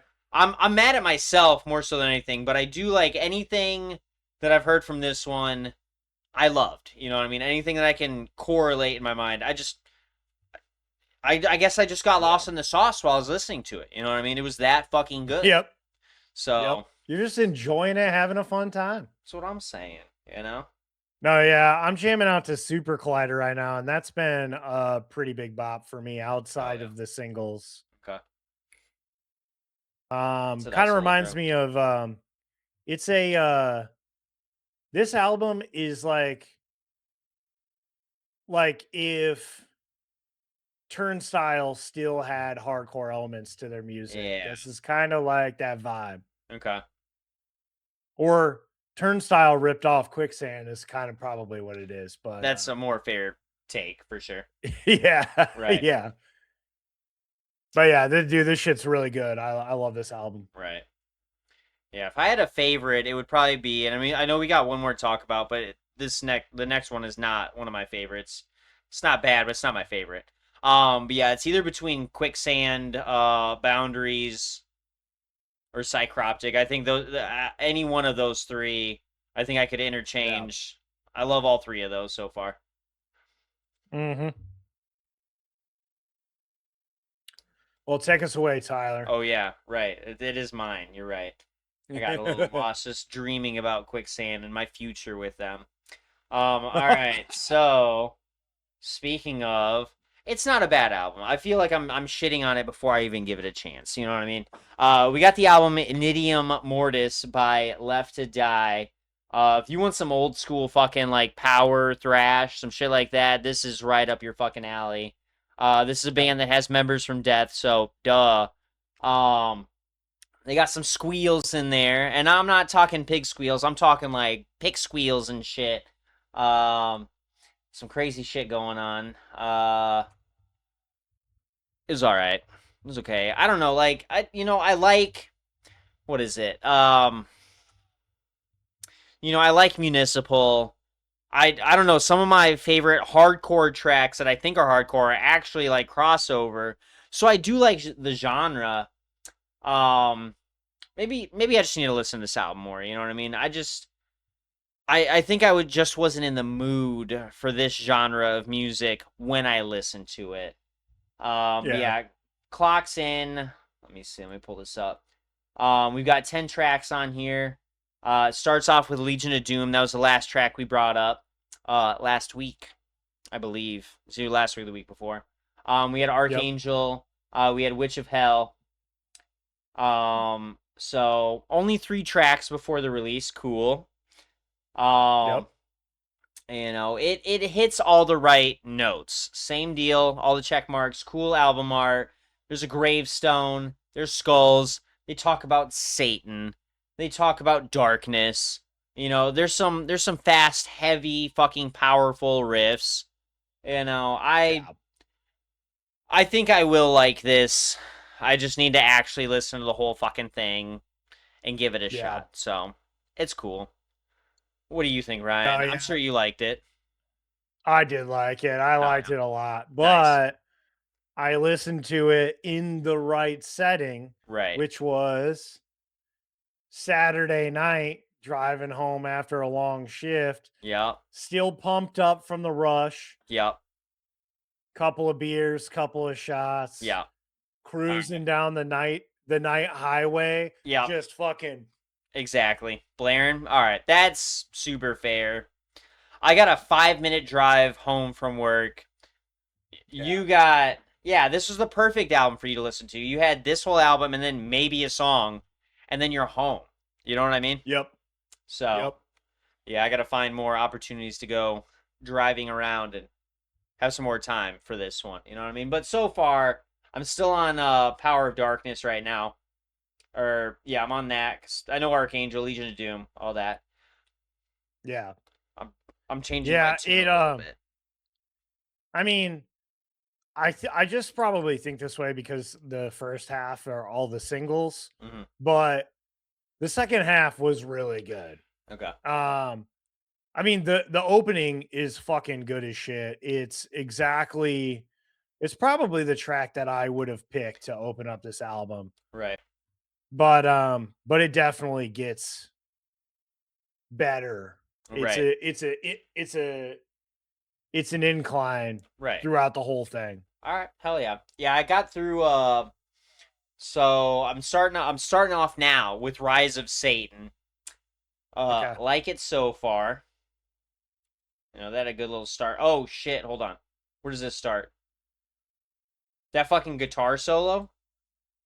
Yeah. About 110, dude. Yeah. That's kind of a powerhouse of a solo if I've ever heard one. Right. Feel like it lasts a while too. Yeah, Mantis was a pretty good track. Slaughterhouse.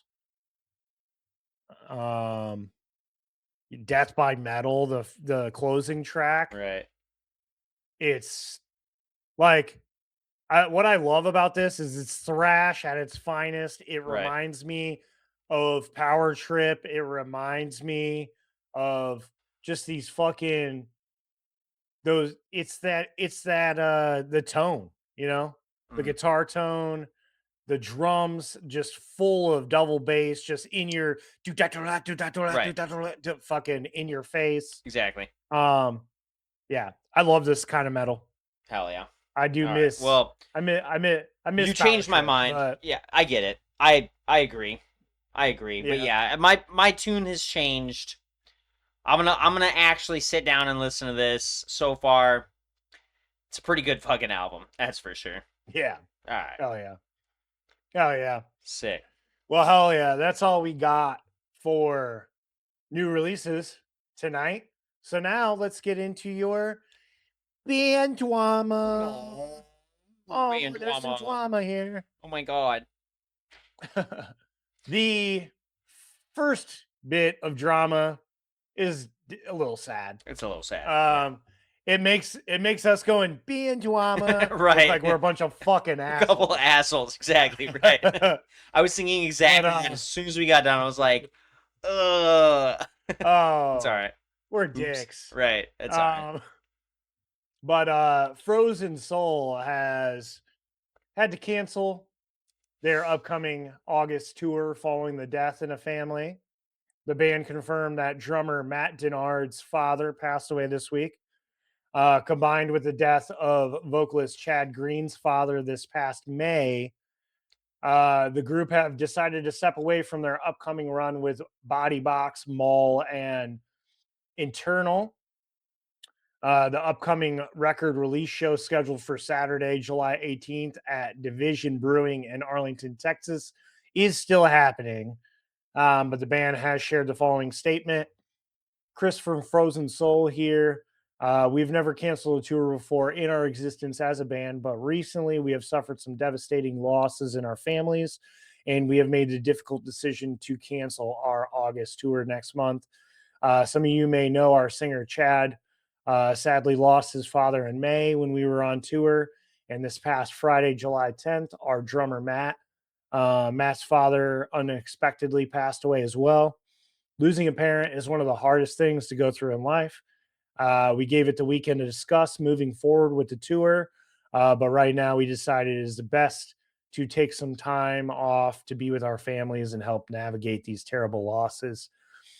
We hope everyone understands. Hug your friends and family a little tighter and tell them you love them when you get the chance.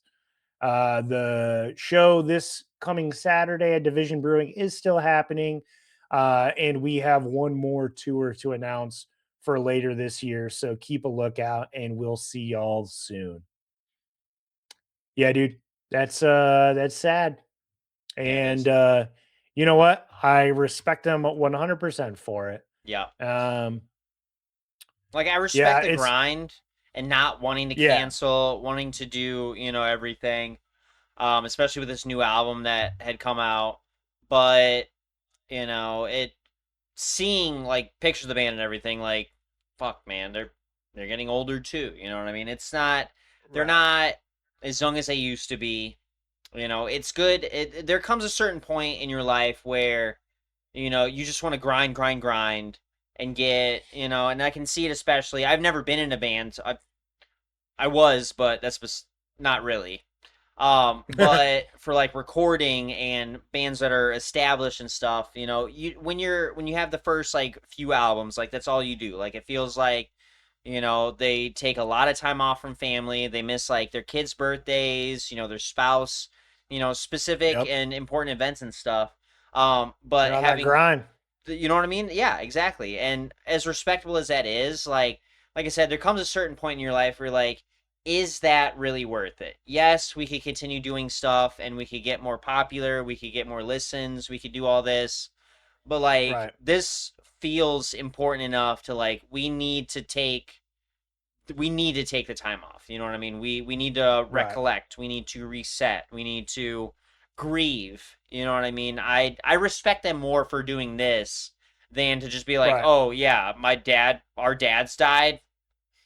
Let's just keep touring. You know what I mean? Like keep going. Just take the time. It's fine. We still love you no matter what. And we'll be looking forward to the next tour that you have to announce later this year. So that's fine. Yeah. We're all human beings. You're not expected to go to work after this happens. So this is their job, Exactly. But they're performers and they're expected to show up a certain way and act a certain way. Right. And that gets hard when you got a lot of shit on your plate. So yeah, do what's best for you. And then in return, you will do what's best for us, which is give us the best show that everyone deserves, Exactly. So hell yeah. Hell no, but hell yeah. Frozen Soul. You know what I mean? Yeah. All right. Oh my god, can you sense the excitement in my voice that I'm talking about this guy again? Next little piece of drama we got going on is this is hours after they had a North American tour announcement alongside 3-6 Mafia's DJ Paul and Reverent. That was exciting. But Alex Terrible of Slaughter to Prevail took to social media to respond to everybody's quips, I'll say, to the announcement that Reverent was going to be a part of this.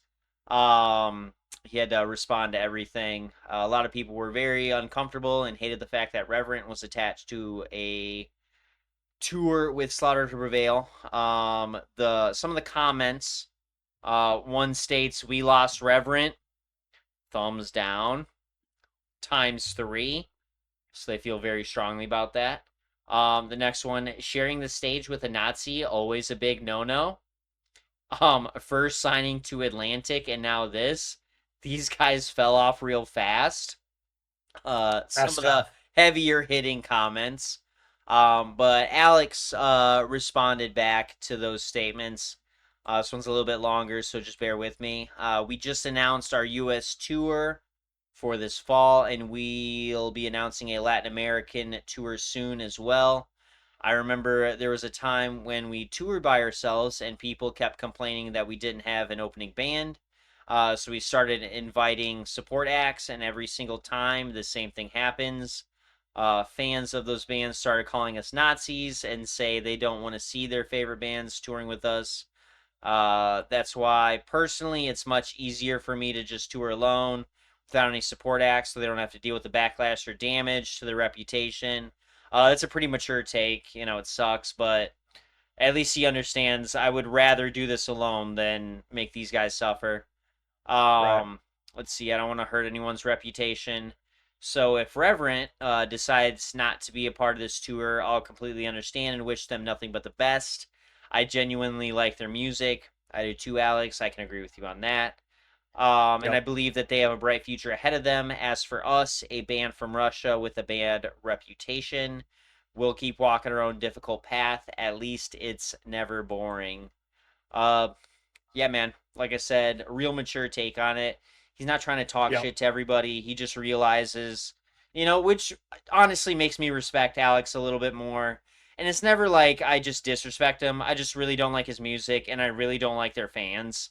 The amount of Yeah. shows I've been to, seeing people with the Alex Terrible like fucking mask on, I think you guys are losers.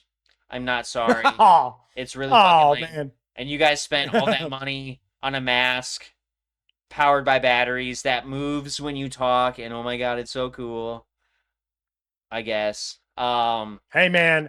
Side note, Just not I don't me. know if you know this, but all of those masks are fucking hand painted by fucking Alex Terrible. Are they? They are. Okay. Most of them are all one of a kind. He sells different versions, like different paint Uh-huh. schemes, and he does like all the blood splatters and shit himself Right. on some of them. They're pretty dope. I'm not gonna lie. Like, not as like I'm gonna go around wearing Uh-huh. one, but I Right. think it's a pretty cool piece of art. Like, I don't think that it's a cool design in itself, but I think the Right. fact that he's got his designed Oh fuck. All right, hold logo on. brand thing. All right. I'm on the website. And there's a couple of really cool ones. I'll give you that. That's what I'm saying, dude. All right. If you go to alexterrible.com, find the masks. I know you can pick out the one that I absolutely love because I am so fucking predictable. All right, hold on. I'm You trying. will know it immediately. But no, I hate the basic design. I think it's I don't know. I'm not a fan of it. It insists upon itself. To be honest with you, I'm not sure which one you like. Okay, well maybe we need to hang out a little bit more because what genre of the world am I so addicted with that you make fun of me all the time because I'm not a fan Japan. of the food? Exactly, right. You see the Oni Uh, red? the Onis, Mask? yeah. The Onis, yeah. Yeah. See, that's a segue. It's off the normal path of all the other ones. You know what I mean? Yeah, yeah. That's a good design. That's cool. If he could do like different designs with these masks, I think that would be cool. But most of it's just the same fucking that basic, I don't know, Kid of Darkness. Yeah. And then I do kind of like the Grizzly. I do kind of like The- the fucking the Grizzly one. That one's Yeah, the that one Grizzly is- I like because of the teeth and shit. That's cool. The Kid of Darkness Yeah, is that one's kind of pretty cool. lame, but that Oni is fucking killer, dude. That's awesome. I do kind of like the two Viking ones, the Viking blood and the Viking at the bottom. Yeah, Those are kind of cool. yeah, But like kind of also, rose gold with the runes and that's shit. that Yeah, that's that like Norwegian kind of like cave art kind of thing, right. the Viking thing that I'm obsessed with. So you got your Exactly. Japanese thing. I got Right. my Viking thing. Exactly. Everything else is a template and lazy, and it, like I said, it insists upon itself, and Yeah. it's whatever. He does hand paint them. That's pretty dope. That is kind of cool. I do respect that. So, just okay. Despite, all right. I'll sit here in the middle. I don't hate you, Alex. I don't hate you. I don't hate your music. I don't like it.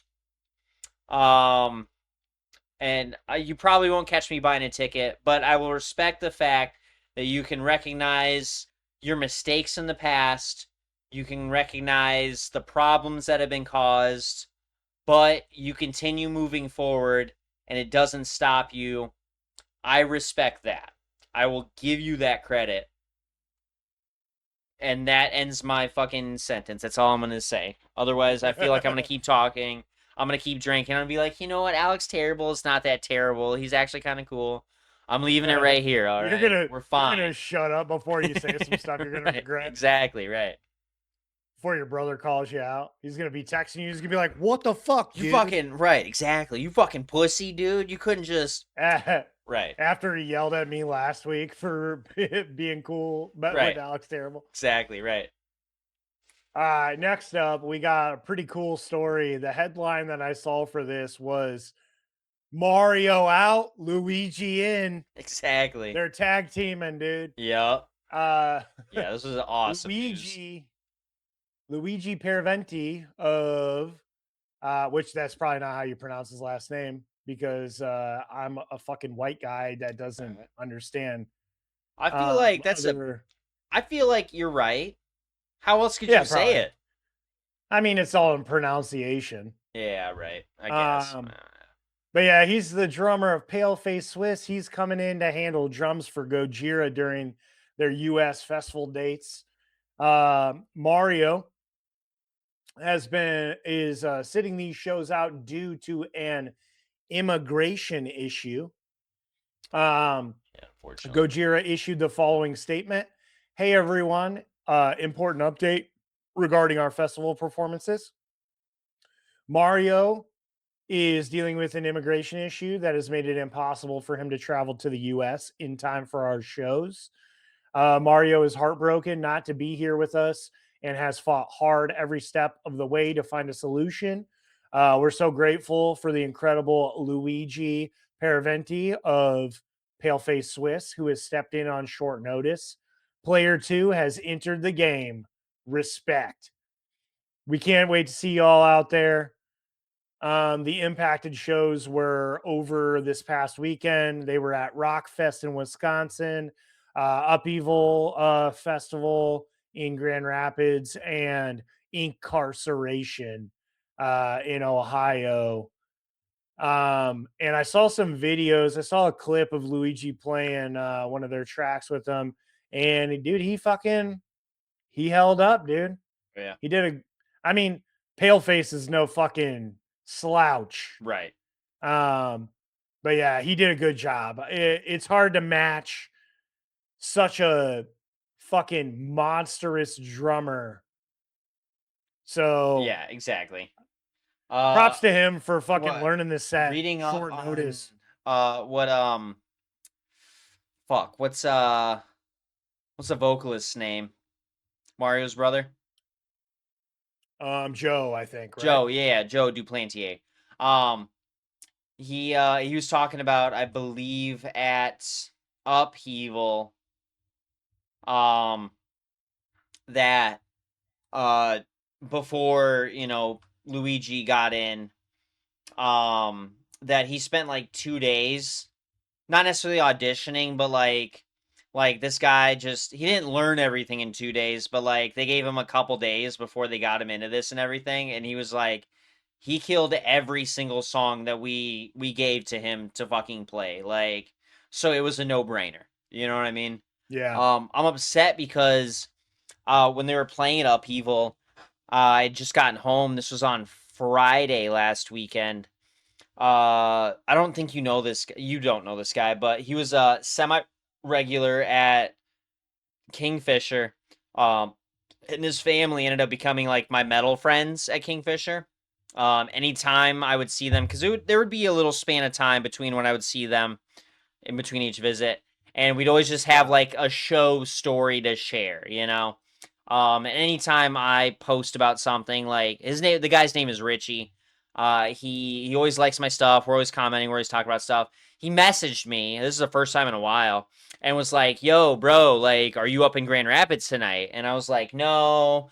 I was like, "You're at Upheaval. I know that's why you're messaging me." I was like, "If I Right. could have planned it a little bit better, I would have tried to be out there." And I was even so close. I was this fucking close, this close to just buying a couple tickets for me and Kat because it was a Friday. So I was off work at that point in time. I was like, dude, I was like, we can be there in an hour.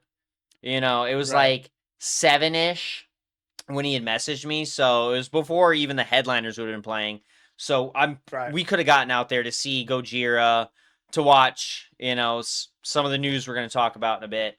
And Yep. yeah, but tickets were like they were close to $200. I was like, I can't justify this as just like an impromptu ticket Right. purchase, you know? So I was like, I'll catch you the next time, Richie. I was like, let me know when you're back in Michigan, because he ended up moving down to Ohio, where they're from. And I was like, just let me know when you're back in town. I was like, I'll get you around. We'll talk some more shows. Maybe I'll see you later on this year at some other fucking festivals or something. I'll let you know. Yeah. So he's like, I'll let you know. It sounds like they're gonna see Bring Me the Horizon later on. I believe at GLC. So not a Oh show yeah. I can afford, so I won't see them there. But you Right. know, we'll figure it out. So yeah, Right. this is really cool news. I'm happy that they picked Luigi to be the guy. The weird part about it, I mean, that is really funny that they did that. But Right. Yeah. the weird part about it is that you know, I was expecting Paleface to be playing these festivals, which is why it would be easy for them to tap into Right. Luigi as a backup, Yeah. but they didn't play those festivals. Hmm. So Okay. I don't know how they got him out to the US unless he was already there for some reason. Right. Um Easier than they could get their own drummer, you know what I mean? Exactly. But some crazy shit's going on in this country right now with letting foreigners in and whatnot. And yeah, Well, I don't know. let's see. Luigi. Well, yeah, he's Brazilian. Yeah. I wish I could find something. Yeah, I don't know. Yeah, I can't imagine because I was thinking the same thing. I was like, isn't Paleface from like somewhere else? But maybe it's because Mario and They Joe. are. Well, They're from for go Switzerland. right. Well, maybe I was gonna say maybe it's just because the Duplantiers and Gojira's from France, and I know Macron and Trump have just been going back and forth the whole fucking time. Trump's been in fucking Right. power, so maybe like French visas versus Swiss visas are a little, they're being a Yeah. little harder on. You know what I mean? That I would be saw at some least my guess, but I saw some stuff. I was trying to look up and find out what the immigration issue that they're referring to is. But it didn't say really specifics, but I did find out that apparently Joe might be have dual citizenship, which would make his entry okay, a little easier. right. Um, why Mario doesn't as well, I have no idea, but whatever. Yeah, it says French American on Joe. Group and Andres. I think early life. See where he lives now, Yeah, but I'm not seeing really anything about Joe. he lives on a tour bus. Yeah. Yeah, that's Yeah, fair. Um oh. Well, their parents, their mom is from Wisconsin, grew up in Los Angeles. okay, so So you would think that unless for some reason Mario gave up his American citizenship to a country that doesn't allow dual citizenship, Right. they should both have it. So I don't Right. know what the fuck's going on. Yeah, that's crazy. Let me see on his Wikipedia. I did hear also on Reddit while I was doing some research about it that apparently Rush ran into some issues at the Mexican American border. Oh, really? After they played a couple shows down in Mexico, they were trying to come back into the United States, Uh-huh. and they got hassled by our Dang. kind and loving border agents. Yeah, right. That's crazy. Bunch of bullies, you know That's what I what mean? I'm saying. Exactly. Speaking of bullies, I want to go ahead and transition us into the next thing. Yeah. Yeah, you know. All right, let's see. We got a little bit of a feud that's still fucking going on for honestly, I feel like no goddamn reason, but all right. Let's see. Back in the early 2000s, there's a feud that was started with Oasis's guitarist, vocalist Noel Gallagher, and System of a Down. You refer to them as the shittiest band of all time. That's not true. That's taking it a little far. Come on, man.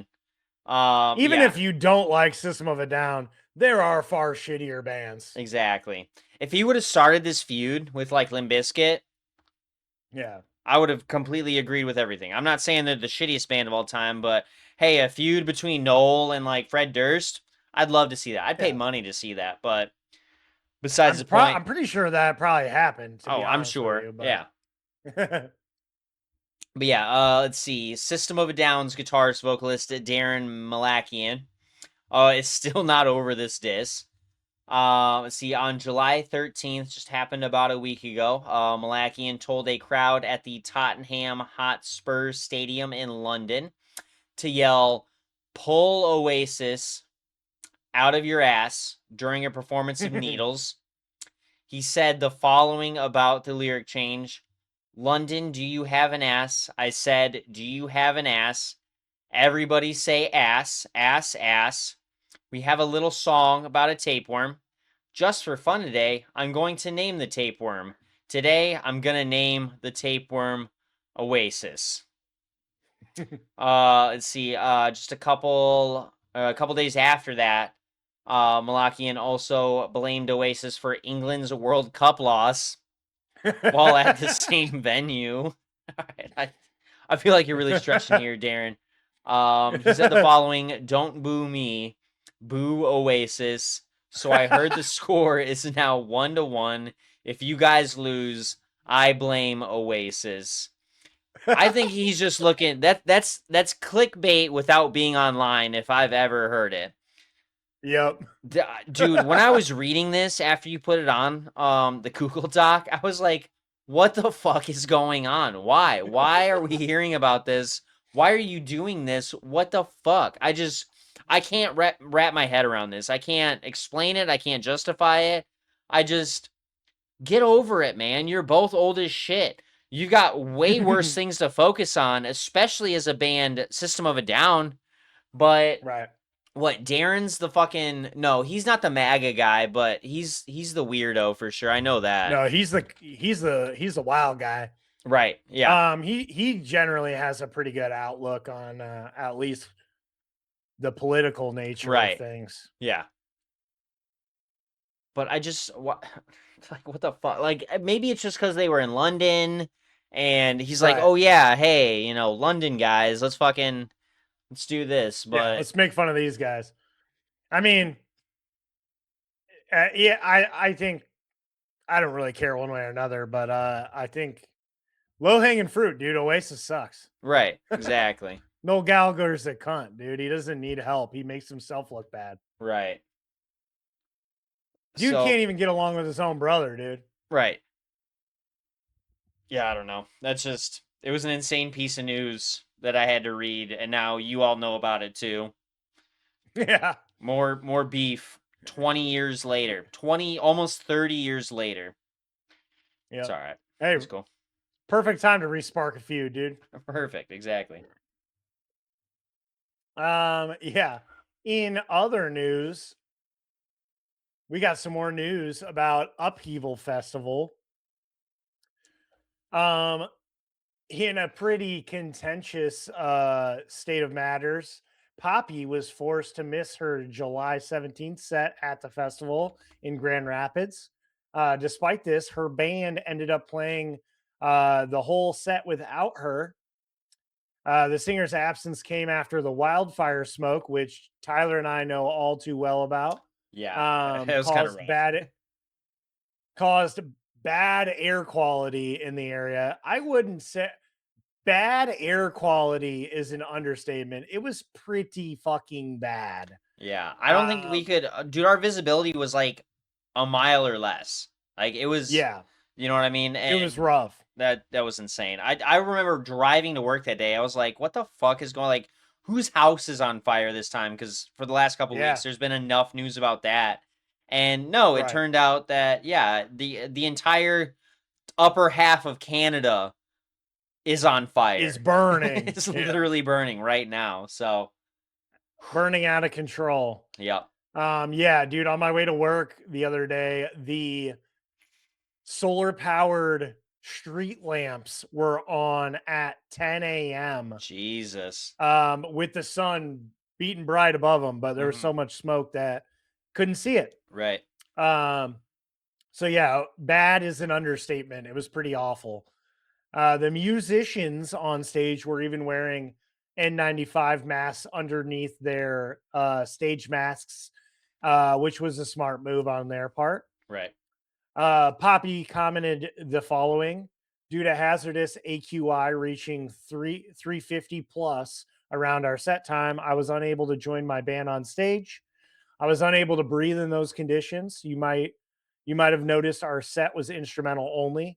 For those who braved the conditions, I applaud you. On a side note, I don't know who this dude is, but I just pulled it off of the internet because I thought it was a pretty good take on things. Brandon Cook of Hockeytown West podcast posted on X the following statement. He said, "What a statement made by Poppy right now. Her entire band is on stage wearing N95 masks, and she's nowhere to be found. Protecting her moneymaker, that is her voice from the smoke. People may be mad, but I understand and respect it." And I know that I've seen a lot of comments talking shit. She's taking a lot of flack from this. Yeah. But to some people's point, a lot of bands bared through it and got up there and did their sets and didn't complain. But I don't even know how this festival was allowed to go on Yeah. in the conditions that were going on. It was Right. pretty bad. I would have definitely recommended, if I was going to this festival, I would have probably worn an N95 mask. Exactly. Because I have asthma and I smoked for a large portion of my life. If I'm going to get lung damage at this point, I might as well be smoking again. Right. But yeah, I mean, it's easy for the rest of the band to play with masks on. She's the vocalist. She kind of can't do that very well. Right. And not to mention, I'm going to be a dude again and say she's not that bad looking, so that's part of the show. Right. So Exactly. yeah, I don't know. I mean, I did see she ended up playing at Incarceration. Her full set, but yeah, she sat this That was one out. like that was the weekend after, so like a lot of the smoke and everything had cleared out. No, I think it was the next day. Oh, really? Yeah. Oh shit. Shows how much I pay attention. But I don't think Ohio got hit nearly as hard as Grand Rapids did with the I was gonna smoke. say, yeah, that was my other point, is that they're a little bit farther south and everything. So, oh yeah, it was literally that same right. Yeah, I think that smoke kind of went down Michigan and then kind of swooped over to the east. Gotcha. So those places didn't get hit nearly as bad, but Right. yeah, I I don't really care. I wasn't there, so I wasn't affected by this. I would be disappointed if I went there and didn't get to see her. Right. Because in my opinion, the music just really isn't the best part. I think she is the band, you know what I Right. mean? Yeah. Um, but I do at least credit them for not wanting to disappoint the fans by just ultimately not Exactly. playing at all. Well, and that's the other thing you got to think about with like a festival like that is like they put in a lot of money, to rent out the space wherever they're at for that weekend, that time. It's hard to get the logistics out, bands, stuff like that. I can see the point on why they kept the festival going, especially Right. because I'm I pretty mean, sure most that's of us huge were. money lost. Exactly, and I don't know if it's just me, like, and I don't really pay attention like to the news and stuff. Like, I'm sure these fires have been raging for a hot little second.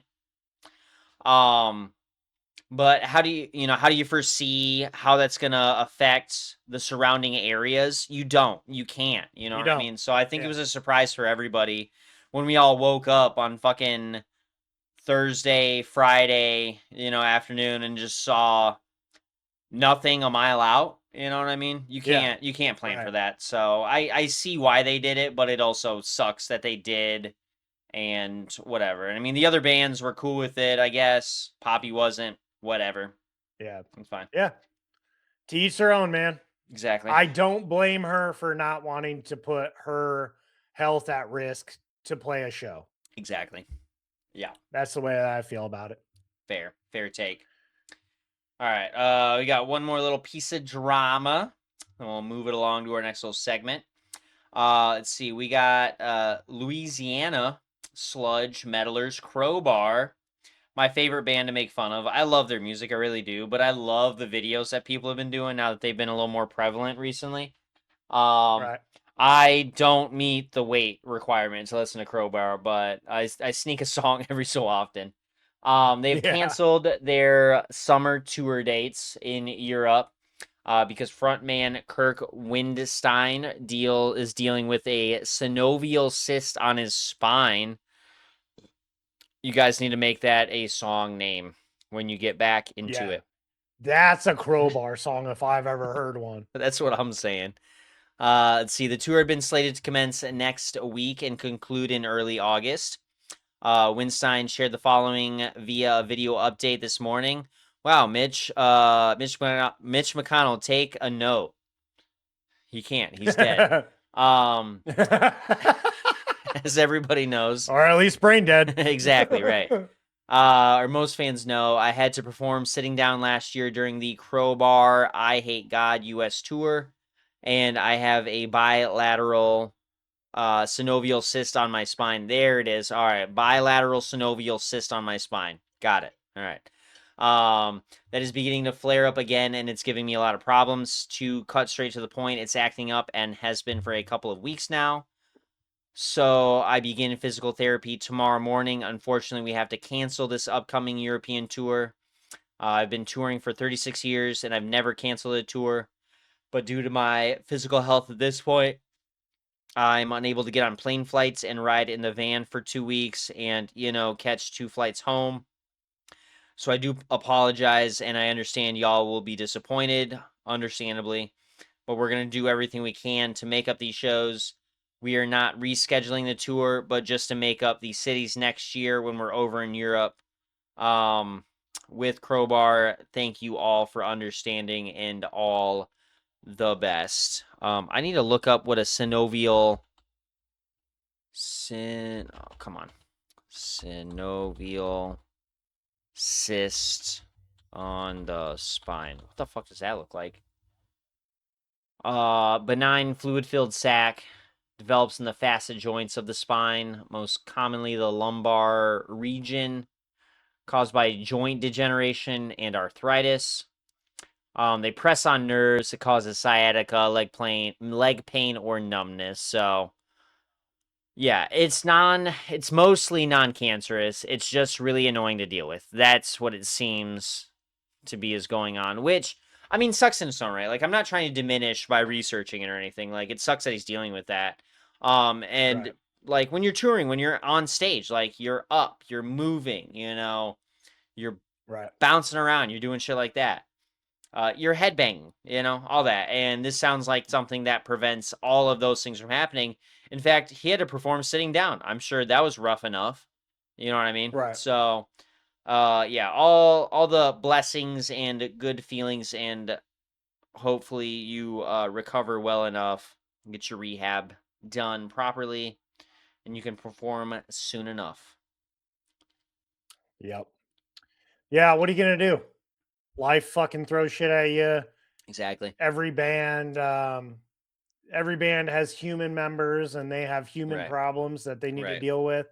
And sometimes that shit just doesn't always happen at the most perfect time. So Right. what are you gonna do about it? Exactly. And especially being a band in the US, because we're all feeling it. You ever heard of a concept called universal healthcare? The answer to that is no. What? That's what I'm saying. What? I don't know what the fuck that is. We don't have it. No. We'd rather take all your tax money and put it into the military. Exactly. For no reason. For absolutely no reason. Exactly. For absolutely no reason. Yeah, it sucks. And I don't know. We'll just hope for the best and hope he Yep. heals properly. Just adjusting my little Yep. Yeah, pull your Freggie out, dude. Yeah, right. Let them nuts free, dude. No, that's not what that was.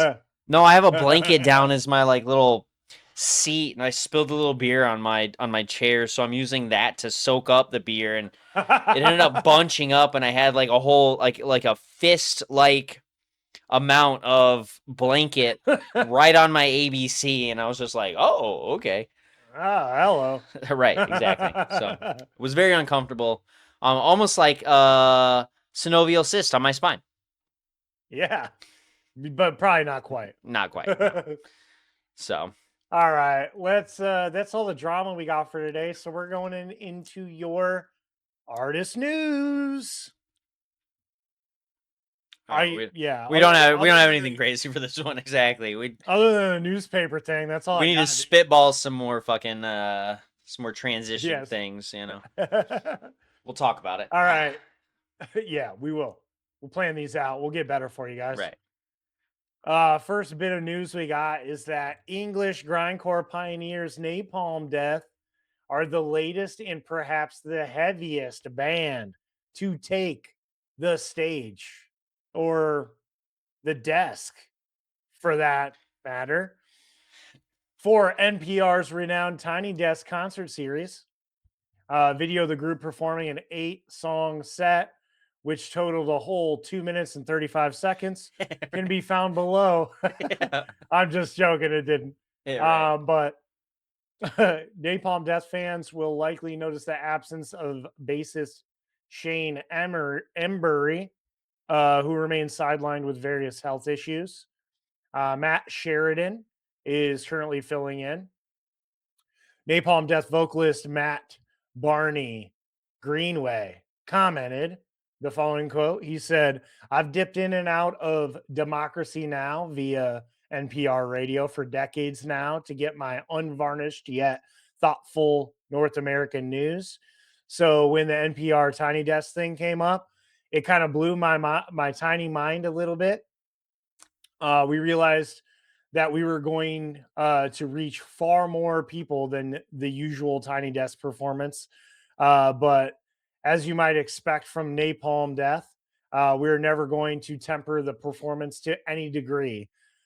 We hope everyone at least gets something from it, even if it's just an understanding of musical abrasion being pushed to the 9th degree.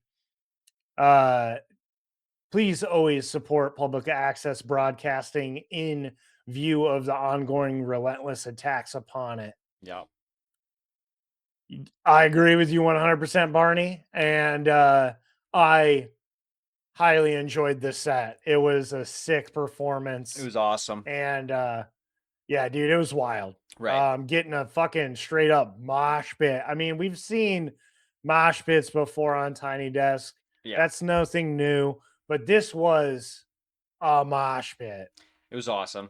Yeah, I remember we Yeah. were just sitting there, and here in the house we go through like little phases of what we're watching. You know, for a few weeks we'll go through and watch like live sets. For a few weeks we'll go and watch. Right now it's skate videos. But the tail end of our music video slash live set, viewing was this video. Kat was like, "Oh, dude, Tiny Desk. You talk about that all the time." I was like, "Yeah." She's like, "This is the first. You're gonna be surprised." She's like, "This is the first grindcore band to ever be on Tiny Desk." I was like, "All right." She's like, "Guess who it is?" I was like, "Oh fuck, we're gonna play this fun game." So I was like, "Duh," and I can't even remember because I'm trying to. I feel like we watched this on Friday, um, Yeah. after work, and I was like, "This band." She's like, "No."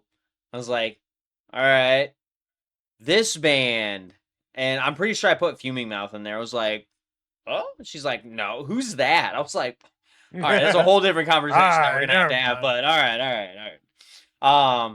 I was like, "I don't fucking." She's like, "Just So it ends up, it gets through the intro, and I see the band come on. I was like, "Hold on," and they started playing. I was like, "Hold on," and it was just a great fucking time. So yeah, Yeah. it was just so good. You know what I mean? I was happy Yeah. to see.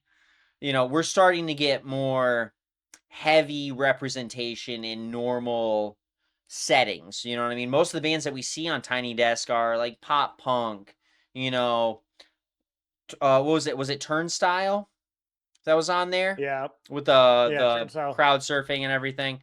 Yeah. Um, Yep. so we're slowly veering over, but this was just like a hard right, to just fucking all Yeah. right, Right. fucking napalm death, dude. And he started Yeah. growling, and I found his growl style interesting. Like he's not like he doesn't seem like a big mover. Like he's just he's a foundational. He puts his roots down. He stands right in front of that mic, and he's just fucking He just gets into it. like just fucking gets into it, dude. I was like, whoa, mad respect, dude. That was awesome. Absolutely. I had a good time watching that set. So hopefully we can get some more heavy shit on Tiny, just in general, you know what I mean, on some of these more normal avenues, you know what I mean? Right. So yeah, that was pretty awesome. Yeah. I agree. Yeah. I don't know if you had anything else to say about that one. So Nope. all right, moving along, we got a couple new videos from some bands. We've been talking about Ferret Music a little bit here and there. We got Yep. some videos from Bore and Wounded Touch. They're more recent, lower end bands, not as popular. Bore, I don't remember where they're from. Wounded Touch from Michigan. Love it. Yep. Let's see. Bore shared a black and white performance video for Feed, framed through a television screen motif. The track centers on alienation control and the psychological weight of living inside systems built around compliance. Wow, you hit the nail right on the head, Bore. That's crazy. And then Wounded Touch released a video for A Weapon in God's Country, which features Jack Murray of 156 Silence. The clip channels themes of resistance, collapse, and survival against dehumanizing systems. I'm detecting a pattern, and I'm not happy, but I'm happy to hear it. We're starting to talk it out, and really, that's the beauty of art and music in general, is the the themes it touches upon that we experience in the zeitgeist and just normal life, the fucked up things that we're experiencing. I've always appreciated about metal, about pop punk, Alternative alternative music in music, general. exactly. Right. They speak out against the systems, the fucked up shit we're dealing with. I've always Right. respected that, and right here we get those same exact themes and notions. So Yep. Yep. I mean, you got the typical in this form of art, you get the typical expressions of love, you get the expressions of sadness, but then you also get a lot of protests and a lot of just like expression of social ideals. Right. Just you know, get putting out your voice. It's just a way to let people know how you feel about certain shit, and it raises awareness Yeah. to some of the issues that we face on a day to day basis, man. Mm-hmm. Exactly. I'm trying to pop on the music videos now so I can kind of see it. Kind of like Yeah, this like shaky cam sort of thing that's going on with Wounded Touch. right. Yeah, I mean, I like Boar a lot. Okay. Wounded Touch is like that is they're up my alley. Yeah. I love everything that Ferret Music has been doing recently. It just brings me back to the original Ferret Music days. Right. I love it. Hell yeah. Revitalizing the scene. Nice. Find this music Let's video. see. We got some news from Anthrax. Some more news from Anthrax.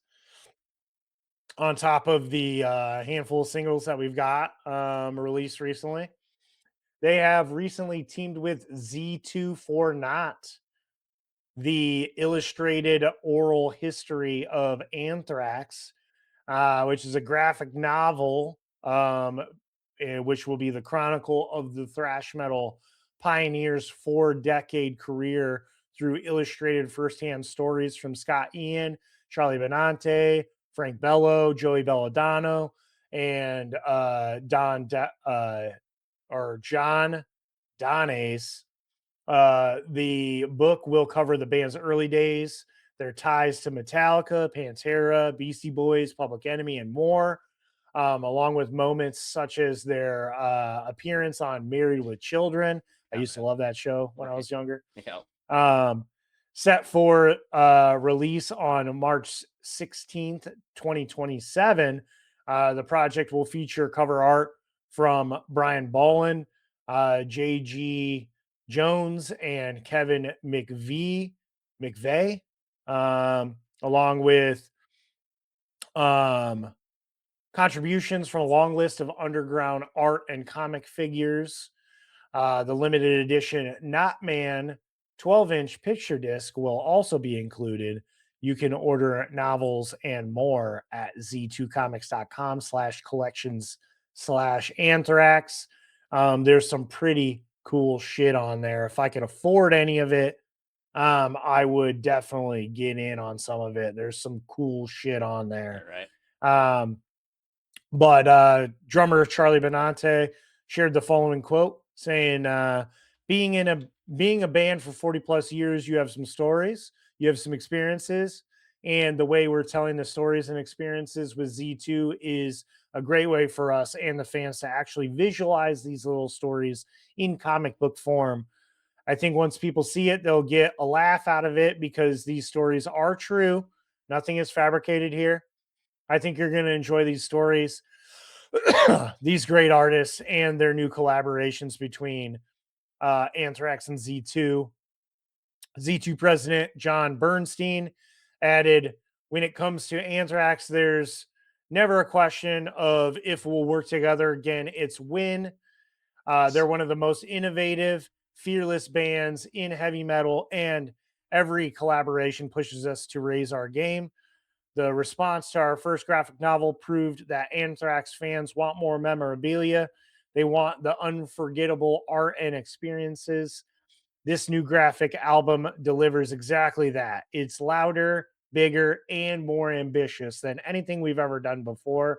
And we're incredibly proud to unleash this metal thrashing madness together. Hell yeah. Yeah. I'll look some of this up. Yeah, I was gonna say, see if you would Yeah, I was pull looking any up of that up. some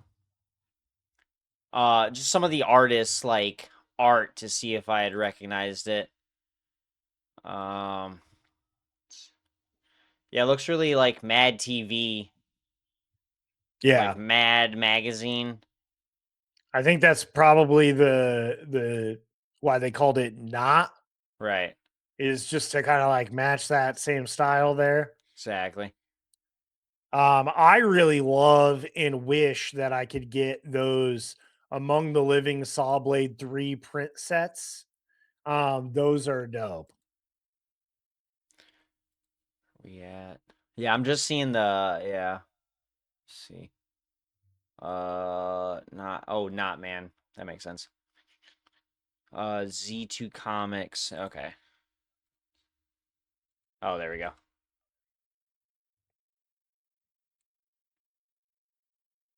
Yeah, it's kind of cool. I don't know. I've been trying to Yeah. get more into like art like this, like comic art, some of these like graphic novel artists and stuff. You know, a little bit, be a little gooner for a second, but like the heavy metal magazine and everything, like, Yeah. yeah, their art gets a little Right. crazy and I'm not gonna say inappropriate, but a little bit, you know what I mean? There's tits and stuff floating around, but like I love the handcrafted art. You know what I mean? I want to see these people who still respect the craft, who go out and, you know, will hand draw these things, you know, and scan and like clean up or whatever. But like, I respect that so much. And I want more art in my life. You know what I mean? I listen to more than enough music. That's easy to find. But Yep. like I said, just that handcrafted kind of art, Yeah. you find it's fewer and far between. You know what I mean? Everything's all digital. You know, everything's Yeah. AI now. Like I just want it's and my point is in my household specifically, I just want more art around. I want to respect the craft. I want to respect the art. I want to see more of this stuff, you know, and to support these artists Yep. and just go from there. So, yeah, Yeah. that's about where I'm Yeah. at. I mean, you've been seeing what I've been trying to do with my office, and Exactly. just like kind It's of just- overload this place with Mhm. art as much as I can. Right. But yeah, to get some of these like prints, some of these like, illustrated artist prints, it's an investment. Right. Oh, yeah, But it really is. an investment that I think is worthwhile. If I had the disposable income to do Uh-huh. it, I definitely would. Right. But when I can, I definitely try to pick up Right. some cool random Cool pieces of shit. art every once in a while. Exactly. Yeah. Right. Well, it inspires me too. Like you know, I like to consider myself a little bit of an artist, you know, back in the day, but since I graduated high school, like that's the saddest part of my life is the fact that I didn't give it up, but like I guess I kind of did. Like I used to love doing, you know, my favorite thing was to do like cool esoteric little pictures. I just lost video of you, Ryan. Are you alive? Oh no, I think Ryan's PC probably just restarted on him. Let's see what's going on.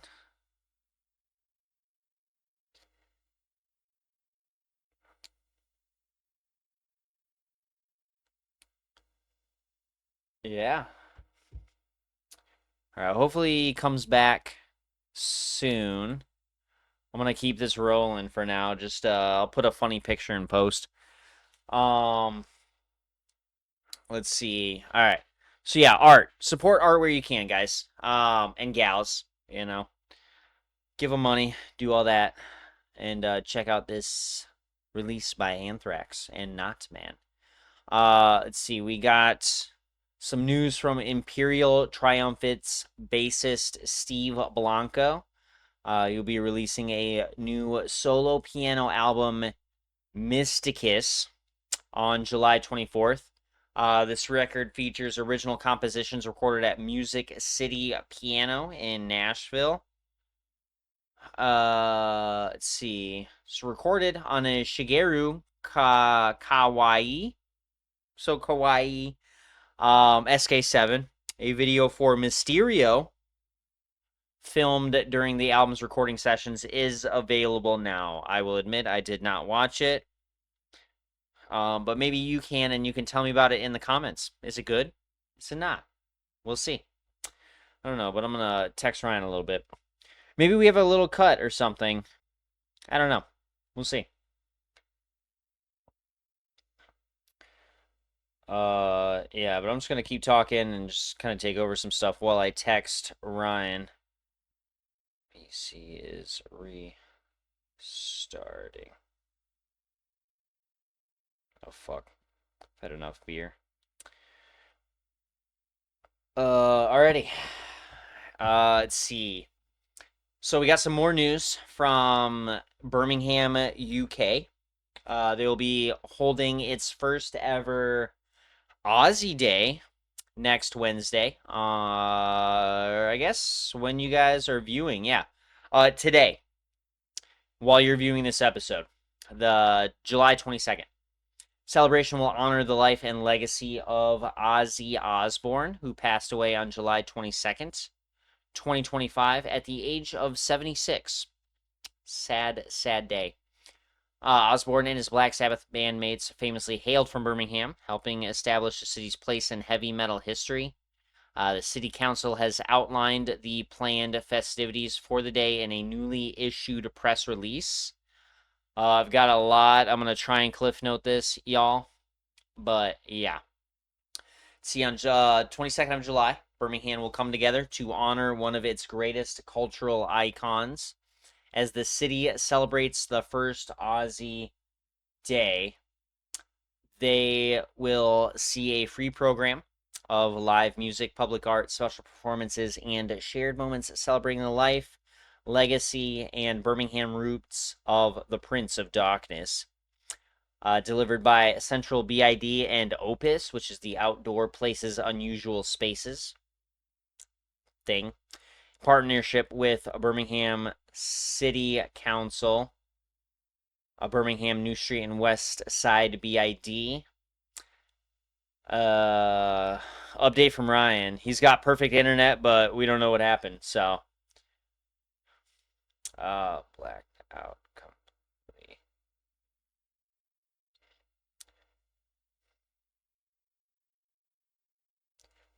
All right, cool. Let's see. Where was that? Oh, the day will transform locations across the city into a living tribute to the Aston-born rock legend. Taking place across Birmingham City Center, visitors will be invited to explore the places that helped shape Ozzy's story, with activity at the Black Sabbath Bench and Bridge, Birmingham Museum and Art Gallery, the New Street Station, Bullring, Selfridges, and Martineau Place. Let's see. 1 year from the funeral procession where Boston Brass performed, the five-piece brass band will once again bring the music of Ozzy and Black Sabbath to the streets of Birmingham, with a series of pop-up performances. There's a lot of news and a lot of optics and stuff going on, and they got a whole itinerary going on. Let's see, you can get t-shirts for this. Yeah, so there's a limited edition t-shirt being released with an Ozzy Osbourne graphic from his farewell concert. Back to the beginning. On the reverse is a unique listing of all 52 gigs he played in Birmingham throughout his career as both a solo artist and with Black Sabbath. There is a limited number of t-shirts, so if you want one, get one. It can be purchased at Selfridges Bullring while stock lasts. Let's see. Yeah, there's an itinerary going on. Check it out. Let's see. There's the Working Class Hero exhibition, including Ozzy's iconic throne. And explore the city celebrating Black Sabbath and the city trail. They got a series of digital films celebrating Birmingham's tribute throughout the day. And then another quote, but it pretty much says what I've already told you. And it just celebrates Ozzy, and I love this. I love this for him. I love this for the family. I love that this, if I can be so bold as to say, this was set up by people I think who care about the legacy. I don't think that Sharon and the family don't care about the legacy because they were there for all of it, But I just kind of feel like, You know, she's kind of in it to make money for the family and whatever. Whereas this just feels like an artistic, respectful sort of piece that celebrates the life and love and culture that this man brought about. You know what I mean? If that's a bold take, don't sue me, please. I don't have any money. But like, whatever. You know what I mean? I feel warm thinking about this in my heart. I hope you guys do too. I won't be out there because it's across the pond. For anybody who might be listening out there, let me know how it goes. You know, but I'm sure they'll have videos up and everything. We'll see how it goes. And we can, like I said, celebrate the life and love that this man shared for the longest time. Really missing Ryan right now, dude. But he'll be back soon, I'm sure. All right. This piece of news I was very excited to see on our Google Doc. I don't get to talk about this band that often, and it's the second time I've talked about this band on the Riff Report. Let's see, Texas metalcore, post-hardcore veterans, Oh Sleeper. For all you cool people who know Oh Sleeper is, I love you. That's all I have to say. They've completed work on their next full-length album since 2019's Bloodied and Unbowed. This is very exciting news. This comes via the guitarist and clean vocalist Shane Blay, who shared this on July 17th. The new Oh Sleeper record is mastered and turned in. This was recorded this past winter and spring with producer and engineer Andreas Magnuson, who's worked with Haste Today and Born of Osiris. Once again at the helm. Further details have yet to be divulged. So it's a nice little kiss of some news from Oh Sleeper. I can't wait. You know, I kind of got, I'm not going to say out of them. Oh, I think we got some. Oh, he's almost fully back. All right, I got him here. What's up, big dog? All right. You'll notice this little hiccup. Hey, he's back. You'll see a little cut in here, but that's fine. All right. So to finish off my point, Oh Sleeper, love those guys. Haven't listened to them in, quite a while. It's been 7 years since we had a release from them. A full release. I feel like we had at least a single or something. No, we haven't. Literally, Bloodied Unbowed was the last thing that we had. But yeah, I've told you about them, Ryan, and they can get a little ambient sometimes. I mean, it's like a heavy metalcore. But you need to go and listen to either the album Son of the Morning or their first album When I Am God. I feel like you like either of those. Children of Fire gets a little different, some more acoustic tracks, like they really changed their sound a little bit. Bloodied Unbowed was 8 years after Children of Fire. Heavy again. They had the EP Titan come out in 2013. That one's pretty solid too. But yeah, I love anything from these guys, so I definitely recommend it. And I'm super excited about this. I'm listening to it right now. I'm pretty sure I recall the track Vices Like Vipers. Oh, yeah. Oh yeah, I definitely do. Yeah. It's good. Those Color Theft. Those sweeping guitars. Yeah. Yeah, they're awesome, and I wish more people knew about them. I used to have one of my first visits to Warp Tour. There was a Solid State Records tent that was selling merch from like all of their bands. I was able to procure one of the most comfortable 3/4 sleeve Raglans I'd ever owned, and it was Oh Sleeper. Their symbol, the Broken Horns pentacle from Son of the Morning. It just had that right on the front. Awesome. I lost it. I know why, but I'm not going to get into the details. But I no longer have that anymore, and it makes me sad. So I'm gonna have to go and find it again. But this news is just really exciting for me. So when we get more news, we're gonna be talking about it here. And when this album comes out, I'm ramming that up your ass, brother. We're listening to it together. All right. Hell yeah. All right, I'm down. All right, nice. Sick. All right, man. I took some news from you, so take it away. Let's get you back in the swing of things. That's all right. I'm sorry I missed out on Aussie Day. I'm excited for Yeah. that. I tried my best. But I phoned it in yeah. near the end though. It was a lot of news. What are you Sorry. gonna Exactly. do? Well, yeah, we got, let's see, while performing during Creed's Summer of 99 and Beyond Festival in Tinley Park, Limp Bizkit had their set crashed by a surprise guest. The cast of Super Troopers took the stage to call the band out for a noise complaint. After the cast confronted vocalist Fred Durst, they joined the band to close the night out by helping them perform their hit "Break Stuff." That's Um, awesome. I saw this video and it was awesome. I'm not a giant Limp Bizkit fan. We've talked about it. I like them. They're Yeah. good Right. ish. But they've got a lot of turds in the tank. Right.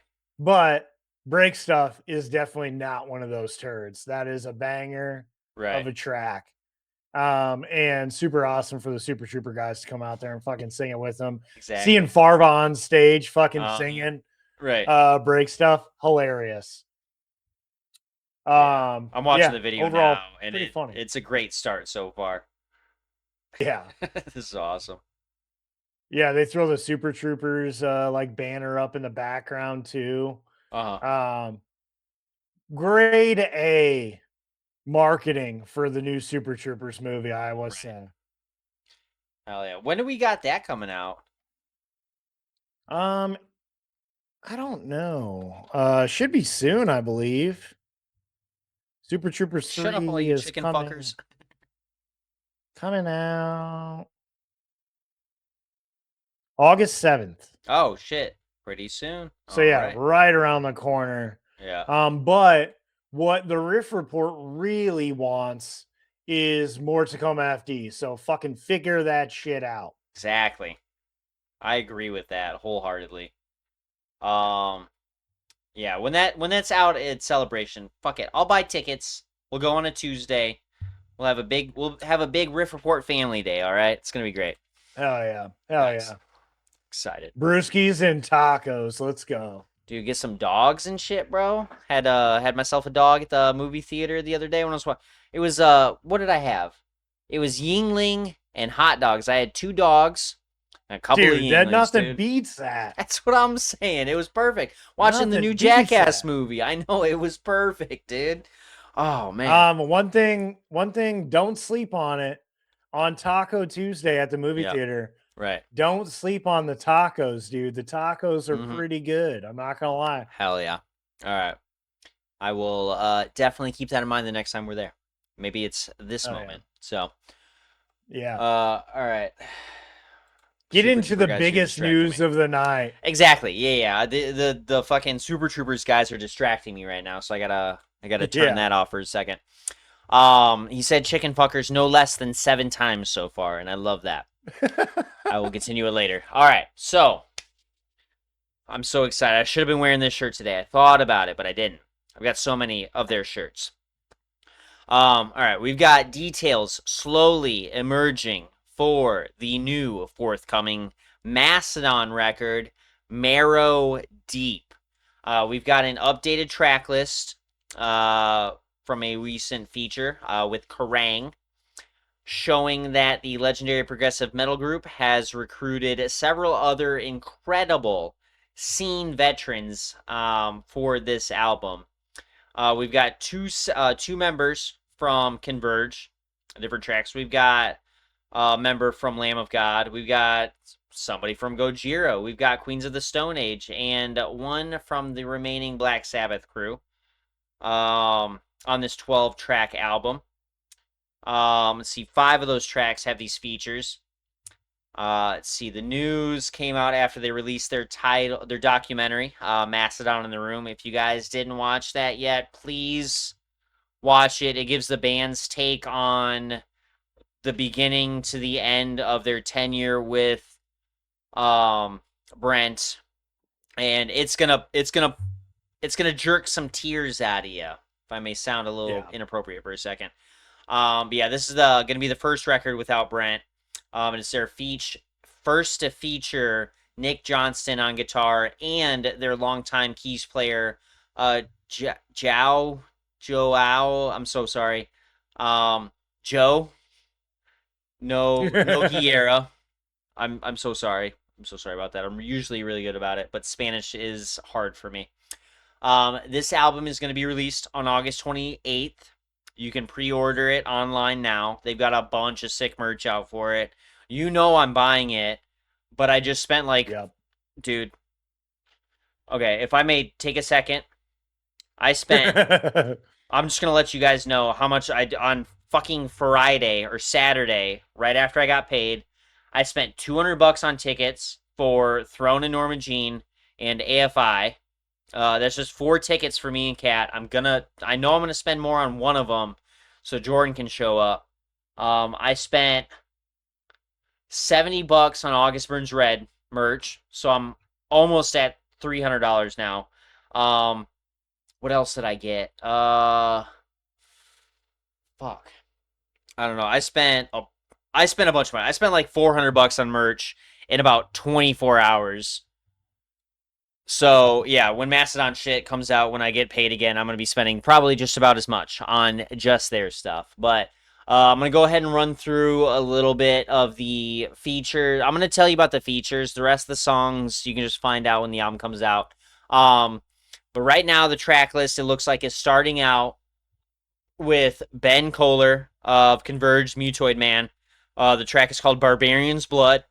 Great start to a record. I don't think I need to listen to any other song, but hold on. But wait, there's more. We've got Snakes for Dinner. We heard that. That's been released. That's got Josh Homme of Queens of the Stone Age. Moving down later into the album, there's the song A Vampire's Demeanor, which features Randy Blythe, I'm assuming on vocals, and Nate Newton of Converge. Gonna be ripping some bass with Troy, dude. Gonna be walking that dog, bro. Running with that dog. That's gonna be sick. Let's see, we've got the song The Vanishing featuring Geezer Butler of Black Sabbath and Joe Duplantier of Gojira. That's gonna be I a banger. think I saw something about Geezer doing narration on that song. There's probably like a little skit or something, or like something going on. Yeah. And then we've got the final track, The Three Fates, which is kind of what the whole focus is on this whole album, life, death, and everything in between. We've got Neil Fallon of Clutch on that track. So just some heavy fucking hitters, dude. I also love how a lot of the marketing and the optics on this record has been showcasing the keys player, Nogueira, and Nick as actual members of the band. I feel like they've since, and even on their Wikipedia page, like they are now members of the band. I don't know if that had anything to do with Brent and maybe him not wanting other people involved, more moving pieces. Maybe the rest of the band themselves were like, this is our band, we're paying you guys, like whatever. But I think they really took things into perspective and realized that these guys are contributing. Like, fuck, 3 or 4 years ago when I went and saw Mastodon at the Masonic on that Gojira tour, that headlining tour, like, Nogueira was up there playing keys. Like, and it seemed like he'd been doing that for a while at that point. He's going to continue doing that. Like, it's only fair at this point now to just be like, hey, you've contributed enough. You know what I mean? You've done your part. Let's put you on. Fuck, as far as I know, I think he's been playing since like, I don't know, I'm gonna look them up real quick, but like I feel like 2016 maybe. He's been in the band as a touring member for like 10 years now. So like, you know what I mean? Why not? Like, give the guy credit. Just give him that credit. Just put him in. Let him put some stuff in on the album. Like, you guys are doing enough outside of guitar and bass and drums and vocals. Like, no, it looks like, okay, so it hasn't been that long. 2021 touring and session musician, and now he's an official member um of the band. So that's cool. Maybe they're just lonely. Maybe maybe they just want some homies. They just need You know what I mean? Yeah, some more. Right. That's cool. But yeah, I kind of love this new era of Mastodon. The last two tracks that we got, Your Ghost Again and Snakes for Dinner, two solid fucking tracks. I I want some of these tracks to showcase their earlier days, that kind of like thrash metal inspired, quicker, you know what I mean, sort of sound. Right. But if not, Right. that's fine. I understand, bands grow, whatever. But I just want to see a little. Yep. I want to see, just a little. Hey guys, remember when we used to do this? Like, here's a song for you. That's all I'm asking for. Right. I don't want the whole album. You don't have to change your whole sound. Just give me one. I want Burning Man again, but different. That's all I'm asking for. Yeah. That's it. So. Well, just to pique your excitement, Tyler, I'll let you know that while you were just talking, the glass of port colored limited edition vinyl for this album and the slip mat, the vinyl slip mat, have officially been pre-ordered by yours truly. Nice. Hell yeah. I love that for you, dude. That's probably the record I'm going to get to, is that Port of Wine one. Yeah. It's Glass it's of port, good. Yeah. Yeah. What is this? Oh, the slip. Yeah, this slip mat is fucking sweet. Yeah, it's dope. Yeah, my poor guy over here, it's just rocking the boring old black slip mat, dude. You know what I mean? You need something. More right. art in my life, dude. Right. Exactly. Yeah, they just got so much cool shit. They've no, this is on Loma Vista Records, so but yeah, that's where you can pre-order it. Loma Vista Recordings. Check it out. Yep. Hell yeah. All right, before I cream my jeans, Ryan, take it away. Let's get into some more news.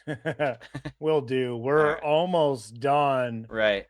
We got two more things for you, so bear with us. Next up, Meshuggah members Thomas Hake and Martin Hagstrom will appear at this year's San Diego Comic-Con. Nice. The pair will sign for fans at the Reigning Phoenix Music / Stern Pinball booth, number 4029, on Friday, July 24th at 3:30. The appearance will coincide with the unveiling of a limited edition Meshuggah and Transformers shirt. What? That's so cool. That is cool and weird at the same time. Right. But celebrating both the 40th anniversary of the Transformers the movie and 30th anniversary of Meshuggah's Destroy, Erase, Improve. That's crazy. Which is dope. Yeah. The design takes inspiration from Megatron's transformation into Galvatron in the 1986 animated film. Narrative thread the band connect to the album's title and their own song or own sound. That is an interesting piece of little fun fact there. The artwork was created by Transformers and G.I. Joe artist Ken Christensen.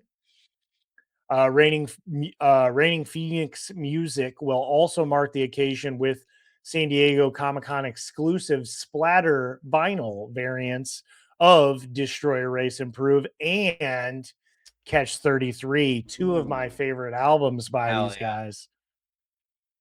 And I have to just say, I'm super fucking jealous because San Diego Comic-Con is way cooler than any other Comic-Con that happens throughout the nation. Right. And I just don't have the ability to go. Exactly. Because I'm poor. Yeah. And yeah, what are you going to do? But this is dope. And there's another San Diego Comic-Con thing that I had seen today. I was reading up on some stuff. It was like, God, I wish I remember the news. Fuck, who was it? Yeah, we get Grand Rapids Comic Con, which I guess is cool in its own right. We've got something, but we just don't. C2E2 is always cool. Maybe there might be something there. Yeah, Let's see what the programming schedule is. that's what I was looking up right now. Yeah. See if maybe some other cool shit. I'm sure there's plenty of cool people there. Right. But it was some sort of like two voice. Oh, they got a Galaxy Quest playing at Comic Con. That's so cool. I love that. I love that movie. Um, man, I wish I remembered what it was. No, it wasn't Man. that. No, but it was like two voice actors who were like opposing people or something in whatever show. They were like coming back together to do something, talk about whatever. I don't remember. I'm not gonna find it on this. There's so many fucking events. I Let's was see what gonna say kind of there's a lot of news. shit on this website. Right. Lodian. No. I don't know. I'll find it eventually and then I'll tell you about it. But yeah, I still need to go to a Comic Con. I've been slightly invited. I was supposed to go to like a D&D kind of convention last year, and I paid for tickets. I set myself up, but I wasn't able to find a hotel room in time. And me and Jordan did not plan it out very well, so I did not make it. But um, Bomber. maybe I check out Grand Rapids Comic Con this year, whenever that's going on, just to get my feet wet. You know what I mean? Because I got a buddy. He's my Silent Bob. They do D&D festivals. They do conventions. We'll say. They go to C2E2 every year. They always have a great time, and he keeps trying to get me to go, and I'm just like, fuck, man. I just spent like thousands of dollars on tickets and merch this year for concerts and music related things. Um, that I just can't afford it. You know what I mean? So I always end up missing out. But maybe next year or something. I just don't go to so many concerts. But I don't know. That's just kind of where my heart is. Like as much as I would love to go to a Comic Con, go Yeah. to just a convention in general. Like I Right. like the feeling of live music better. I'm not spending an entire weekend because I'm burnt out from festivals now. I just want to go to a singular like 5 band Right. show, drive out to where I need to go. I can go home that night. I can spend Yep. like $100 on merch plus beer and then just be done with it. If I were given the opportunity to just have a whole weekend, no holds, just spend some money, I'm gonna be broke and I'm probably not getting home. I'm just saying. Yeah, So right. it's probably better that I don't go. You know what I mean? It's Yep. whatever. Oh, but Hell yeah, yeah. that's exciting. I'm gonna look up some of that stuff later with some sugar stuff. All right. Last piece of artist news and then into tour announcements. We have a benefit show announced from Boundaries in their home state of Connecticut on August 14th at the Webster in Hartford, with access to the gig free with the donation of school supplies. That's so cool. The That band is are cool. tapping Tennessean Meddlers Orthodox, Boston's Hardcore Can't Lose. We've got Montclair, Quarantined, and Slamwich for support for the fundraising occasion. Where are we? Posting the news to social media, Boundaries elaborated just what school supplies they were looking for with the caption reading, Connecticut, come celebrate the release of Yearning, the Unbeautiful After with us on Friday, August 14th. So good. Great album. We partnered with Marg and the Webster to bring you this benefit featuring our friends in Orthodox, Slamwich, Montclair, Can't Lose, and Quarantined. Free admission. Entry is first come, first serve. See you there. The graphic details Pro Hack. If you buy a backpack, you can store all other school supplies in it. So help a kid out, help several kids out. If you've got the time, the energy, and the ability to get out to Connecticut to do this. Yep.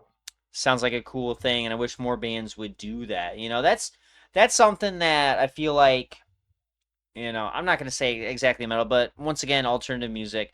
You know, that's something that they try and do. You know, support the Yep. community, support the people around them, and Yep. just uplift everybody. That's the whole point of it. You know, the music's a little heavy, but the weight that we carry living in this fucking country, for one thing, is pretty fucking heavy too. So if we can all get together and shoulder that burden together, I think that's Yep. super cool. So I love you guys even more, Boundaries. That's super cool. Cheers Yep. to you guys for that. Yeah, I think that's pretty cool. I've definitely been to like smaller shows, Right. where they're doing like can drives or like shit like that, or like Right. you do like a Toys for Tots kind of thing around Christmas, get Yeah. free or get a discount on your entry, which was like the entry's like $8, or bring some canned food and you can come in for 4, you know, Right. Yeah. like it's pretty chill. But yeah, us scary metalheads, we occasionally like to help out our neighbors and do nice Exactly. things You know what because I mean? we actually give a shit, unlike Right. the suits that are controlling everything Right. Exactly. and defunding your kids' schools so that Boundaries has to get you to buy them stuff. Right. Um, yeah, I think that's fucking an awesome concept. And the first thing that I thought, just like you, why don't more people do this? Right. Not everyone can do this all the time because it costs money to play shows. But Right. if you have the ability, do something nice for your fans Yep. and for the people of your community. Exactly. Right. Hell yeah. Well, we're going to move this along to our last segment, which is tour announcements. Fuck you, dude. Right. There you go. Hell yeah. That one's always fun. Uh, That one's my favorite. Yeah, that one is pretty good. First up, we mentioned it earlier, so I Alright. got the fucking Mute. I don't I need got- to hear this. Right. I got the easy side Hell here, yeah. but Slaughter to Prevail announced their headlining tour of North America with 3-6 Mafia's DJ Paul and Reverent, which got a lot of backlash. Tickets are available now. You're only going to get 4 dates with DJ Paul, and those are all mostly in Texas, with one in Arizona and Phoenix. The rest of the tour will be accompanied by Reverent only, and will basically tell us Midwesterners to go fuck ourselves, other Yeah, than right. Milwaukee, Wisconsin at Yep. the rave. A dope venue, but dude, it's an easy Yeah. trek. It's like a 2.5 hour drive, maybe Yeah. 3 hours. 3 It's- hours if you know what I you're in mean? traffic in Chicago. Exactly. Yeah. Um, Not too Yeah, bad. Plus, there's a dope record store on the way. I'm just saying. yeah, I believe Sleep it. early. I will not be going to this. Yeah, right. Me neither. You too know far. that. I do know that. I Yeah, would love right. to see Reverent though. I would go for them, but I'm not gonna spend the full ticket price just to see Reverend and leave. You know what I mean? That seems like a waste. I would stay and watch Slaughter Prevail because I like it. Oh yeah. Yeah, almost exactly 3 hours, so a little bit of a trek. Sick, I guess. All right. We got an announcement from the Amity Infliction for a US tour this fall. Joining them will be Bless the Fall, Orthodox, and Buried in Spring. Get a little heartburn. Let's see. We got them starting off at the end of October in Cincinnati, Ohio at Bogarts. They're gonna be at House of Blues.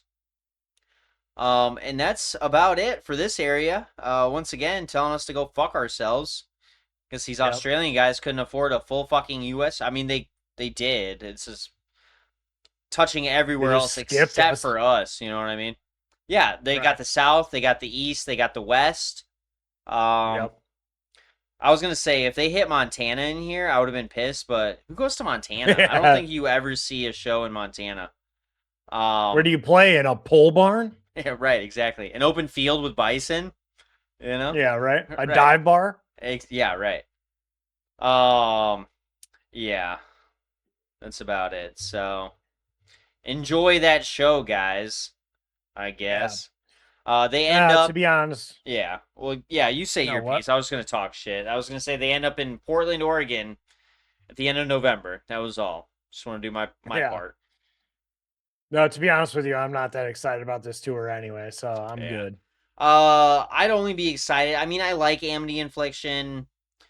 They're like a 7 out of 10 band for me. I love the Bless the Fall though, and would Yeah, I know you want to do. see them, but I want to see them on a headlining tour instead, and somewhere closer. So that's where I'm Yeah. at.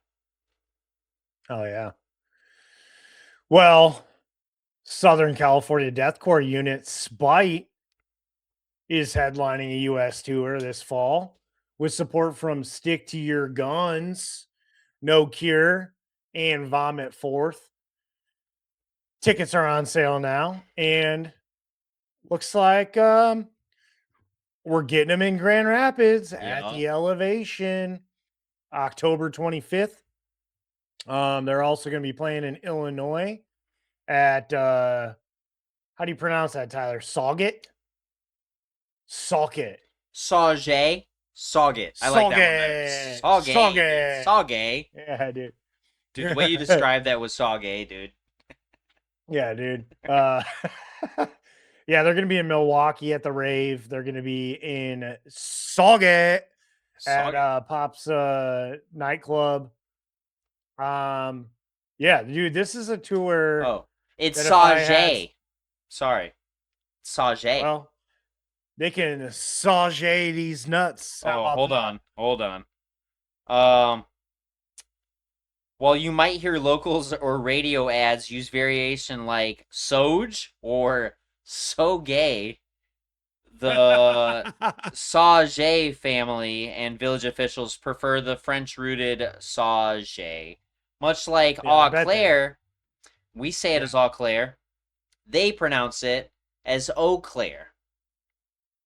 I don't like it. That's what I'm saying. I don't like it. Right. This is my town.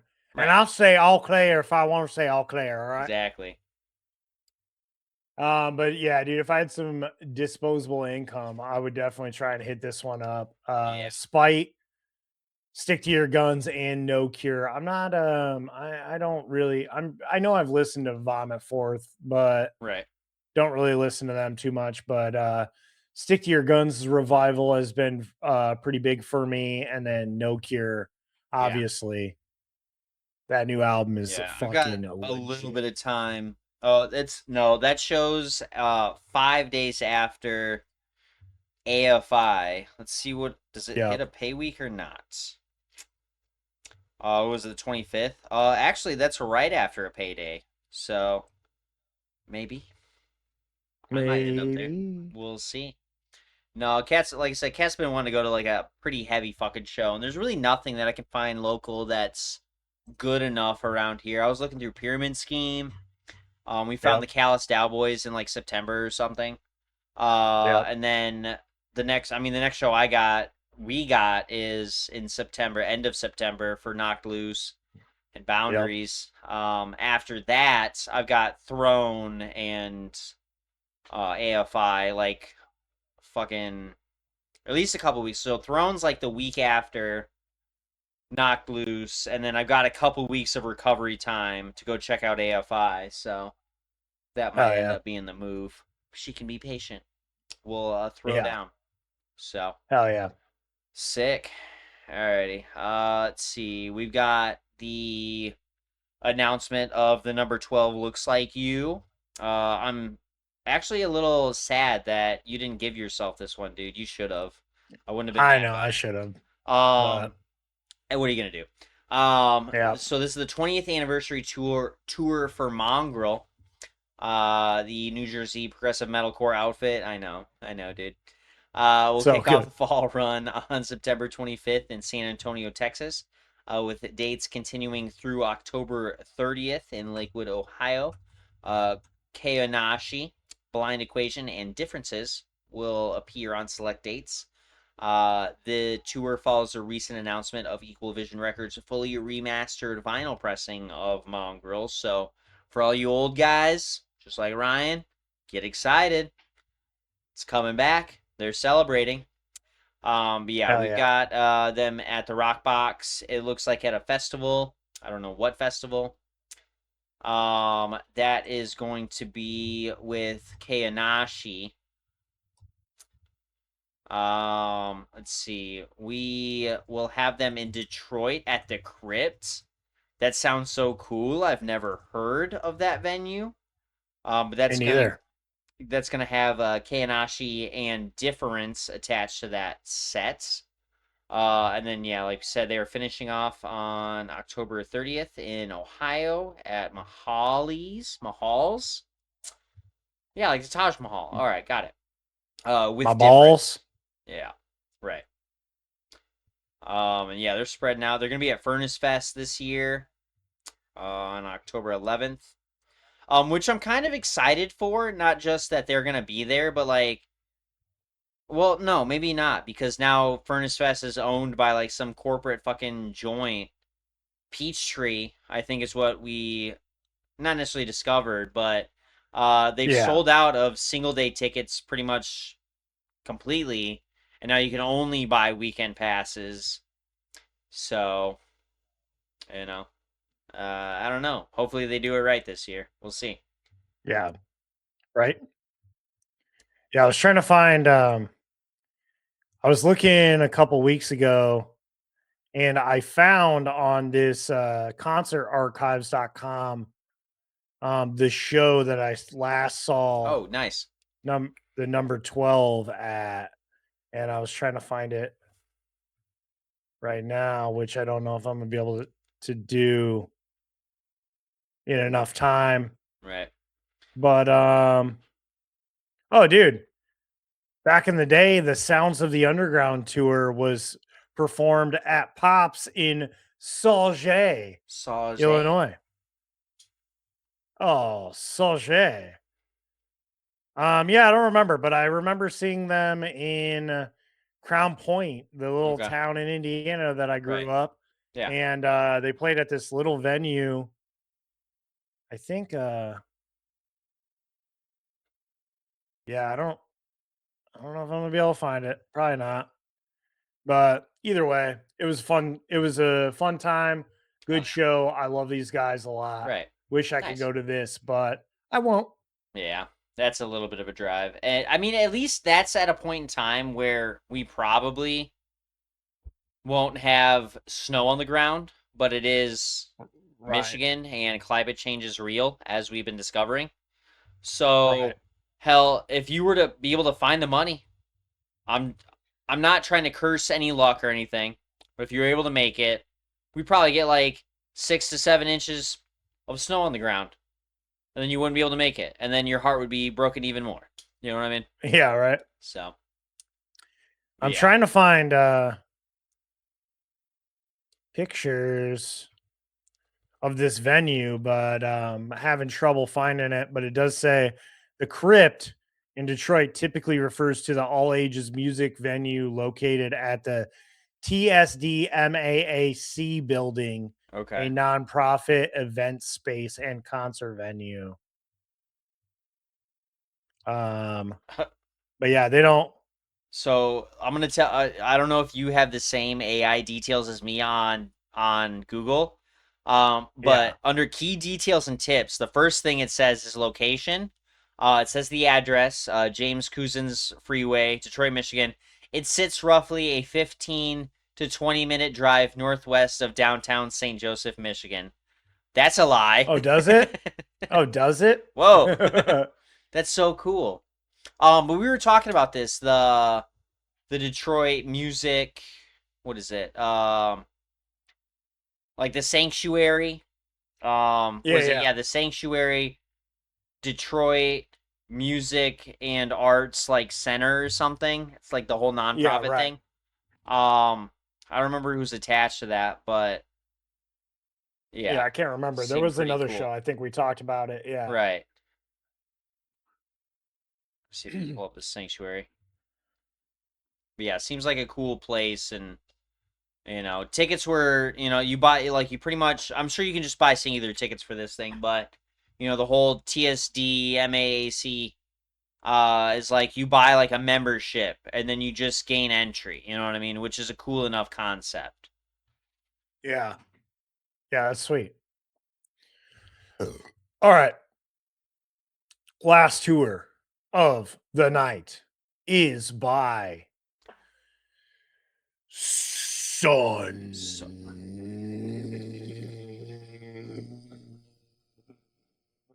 Hell yeah. Perfect representation of the band. I love that. Yeah. Yeah, they booked another tour in North America for this fall. Tickets are available now. And closest we really got here is Indianapolis at the Vogue on October 4th, or Madison, Wisconsin on the 5th at the Majestic Theater. Yeah. Outside of that, looks like they're starting October 2nd in Louisville, Kentucky. And then kind of wrapping around the Midwest, going over to the East Coast, down into Florida. They're going to eventually make it over to California and finish off the tour in Vancouver at the Pearl. So yeah, I will not be driving. Me neither. To go to the Vogue, because that doesn't, my guess would be that's just a regular music venue, and I don't want to fucking hear it. I want to see Sun in a crazy place, or I don't want to see them at all. Right. How about that? Right. Yeah, I agree with that. Kind of going back, I see Junius is gonna be at the Sanctuary in Detroit pretty soon. Fuck, but it was some like, who was it? I saw the Bobby Lees are going to be at the Sanctuary soon. Oh, nice. That's pretty cool. Headlining or with somebody? Headlining, yeah. Okay. Oh, cool. Dude, I want you to go on Google and look up the caverns in Pelham, Tennessee. That's where Sun is going to be playing on October 3rd. And on their website, they got a little video drone footage here. That is where I want to. That's where I want to see Sun. Yeah. I wholeheartedly agree with that. Yeah, that's dope. It is a music venue inside a cave. That's insane, dude. Yeah, I want to go to that real bad. Where are we at? Tennessee. Oh, yeah, how far of a drive is this, Tyler? Tennessee's about 6.5 hours away. So, if it's any farther south, that's probably a 7-hour drive. Yeah, right. Well, and it doesn't help that this is in October, so we don't have much time to gather resources and plan. Right. Not to mention that you got yourself a booked end of the year. Yeah. Oh, yeah. That is, oh, fuck. That's like on the that's the far end of Tennessee. Of course. That is that's an 8 to 9 hour drive. Yeah. Not shocking. Right. But well, we at least have another bucket list venue to put on the list for future dates. Hopefully in years where we don't have much going on. Right. Well, that's all we got for now. And I have to take a tinkle, so I'm gonna take us on out of here. So please like, subscribe, hit that bell icon in the corner so you can get notified when we release new episodes on YouTube at the Riff Report News. Follow us on Instagram at the.riff.report. Check us out on Tidal. Search the Riff Report with Ryan and Tyler and find our various playlists where we are laying out all of these new releases for you in separate playlists every single week, along with some of our playlists connected to games we play in After Hours, which is releasing every Friday at 6 p.m. Ish. Catch Friday our- nights. Yeah, Friday nights. Catch our new episodes every Wednesday morning for new releases and artist news. And for now, stay loud, stay angry. We'll catch you in the pit.